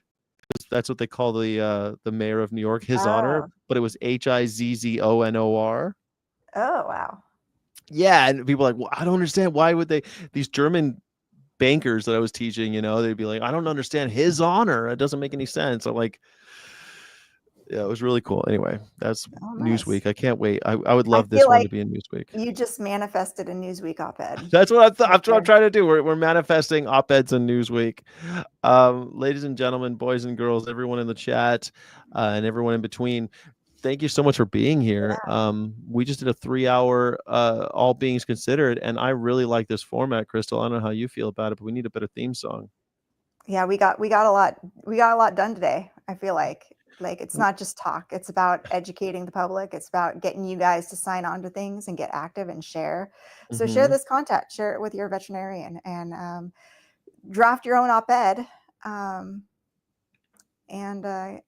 We'll meet you here next week, same time, and come to FOIA Friday at 4:00 p.m. Pacific time, where we'll draft some FOIA requests, get some more work done. We'll go through FOIA. I like FOIA Friday. It's kind of fun. Any reason why, Neil Thompson asked, any reason why we wouldn't submit to all those media outlets to Overtime or other? We can't really. A lot of them don't like simultaneous submissions. And if they find out, you're kind of persona non grata after that. Yeah. But also, you have to be a little strategic, because some require they'll get back to you in 2 business days. Some will get back to you in 5 business days. Some won't get back to you for 14 days. So if you have something I've learned to bump them or in your little blurb emails, before your submission, because you basically copy paste the text into the email box. But right before it, I usually put a blurb, and I say, I hope you consider this piece in light of the recent news around avian influenza and the cost of eggs. Given the timely nature of this piece, please let us know as soon as possible if you wish to pass on it. But happy to work with you to make it fit. And that way they know you can edit it, but this is a timely thing, and so hopefully they'll either accept or reject it very quickly, or let you know, so that you could pitch it to other outlets. Pitch to somebody else. So. Yeah. Okay. Yeah. I'll put that in this one. Awesome. Cool. All right. Well, everybody, thank you so much. It's been an awesome time hanging out with you all. Let's do the, no, this isn't it. Let's do,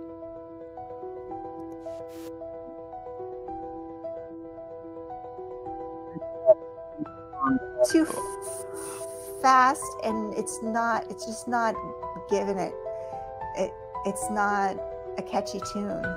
It's just It a needs first to be draft. catchy, like just a couple, like 3 or 4 notes that are like will get in your head. And this is too many notes. It's just too fast, and it's not. Yeah, I something wanted to be memorable. sparser piano. This was not very sparse. It sounds a little too symphonic or something, even though it's. In fact, there's 2 pianos going there, I think. I don't know. Anyway, too much. You're right. Well, this is all beings considered, everybody. Yeah. This part's pretty good. The rise here, it's pretty nice.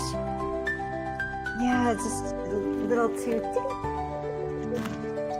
Yeah, it's a bit much. All right, everybody. Thank you so much. Please go to sign our letter at savepluto.org.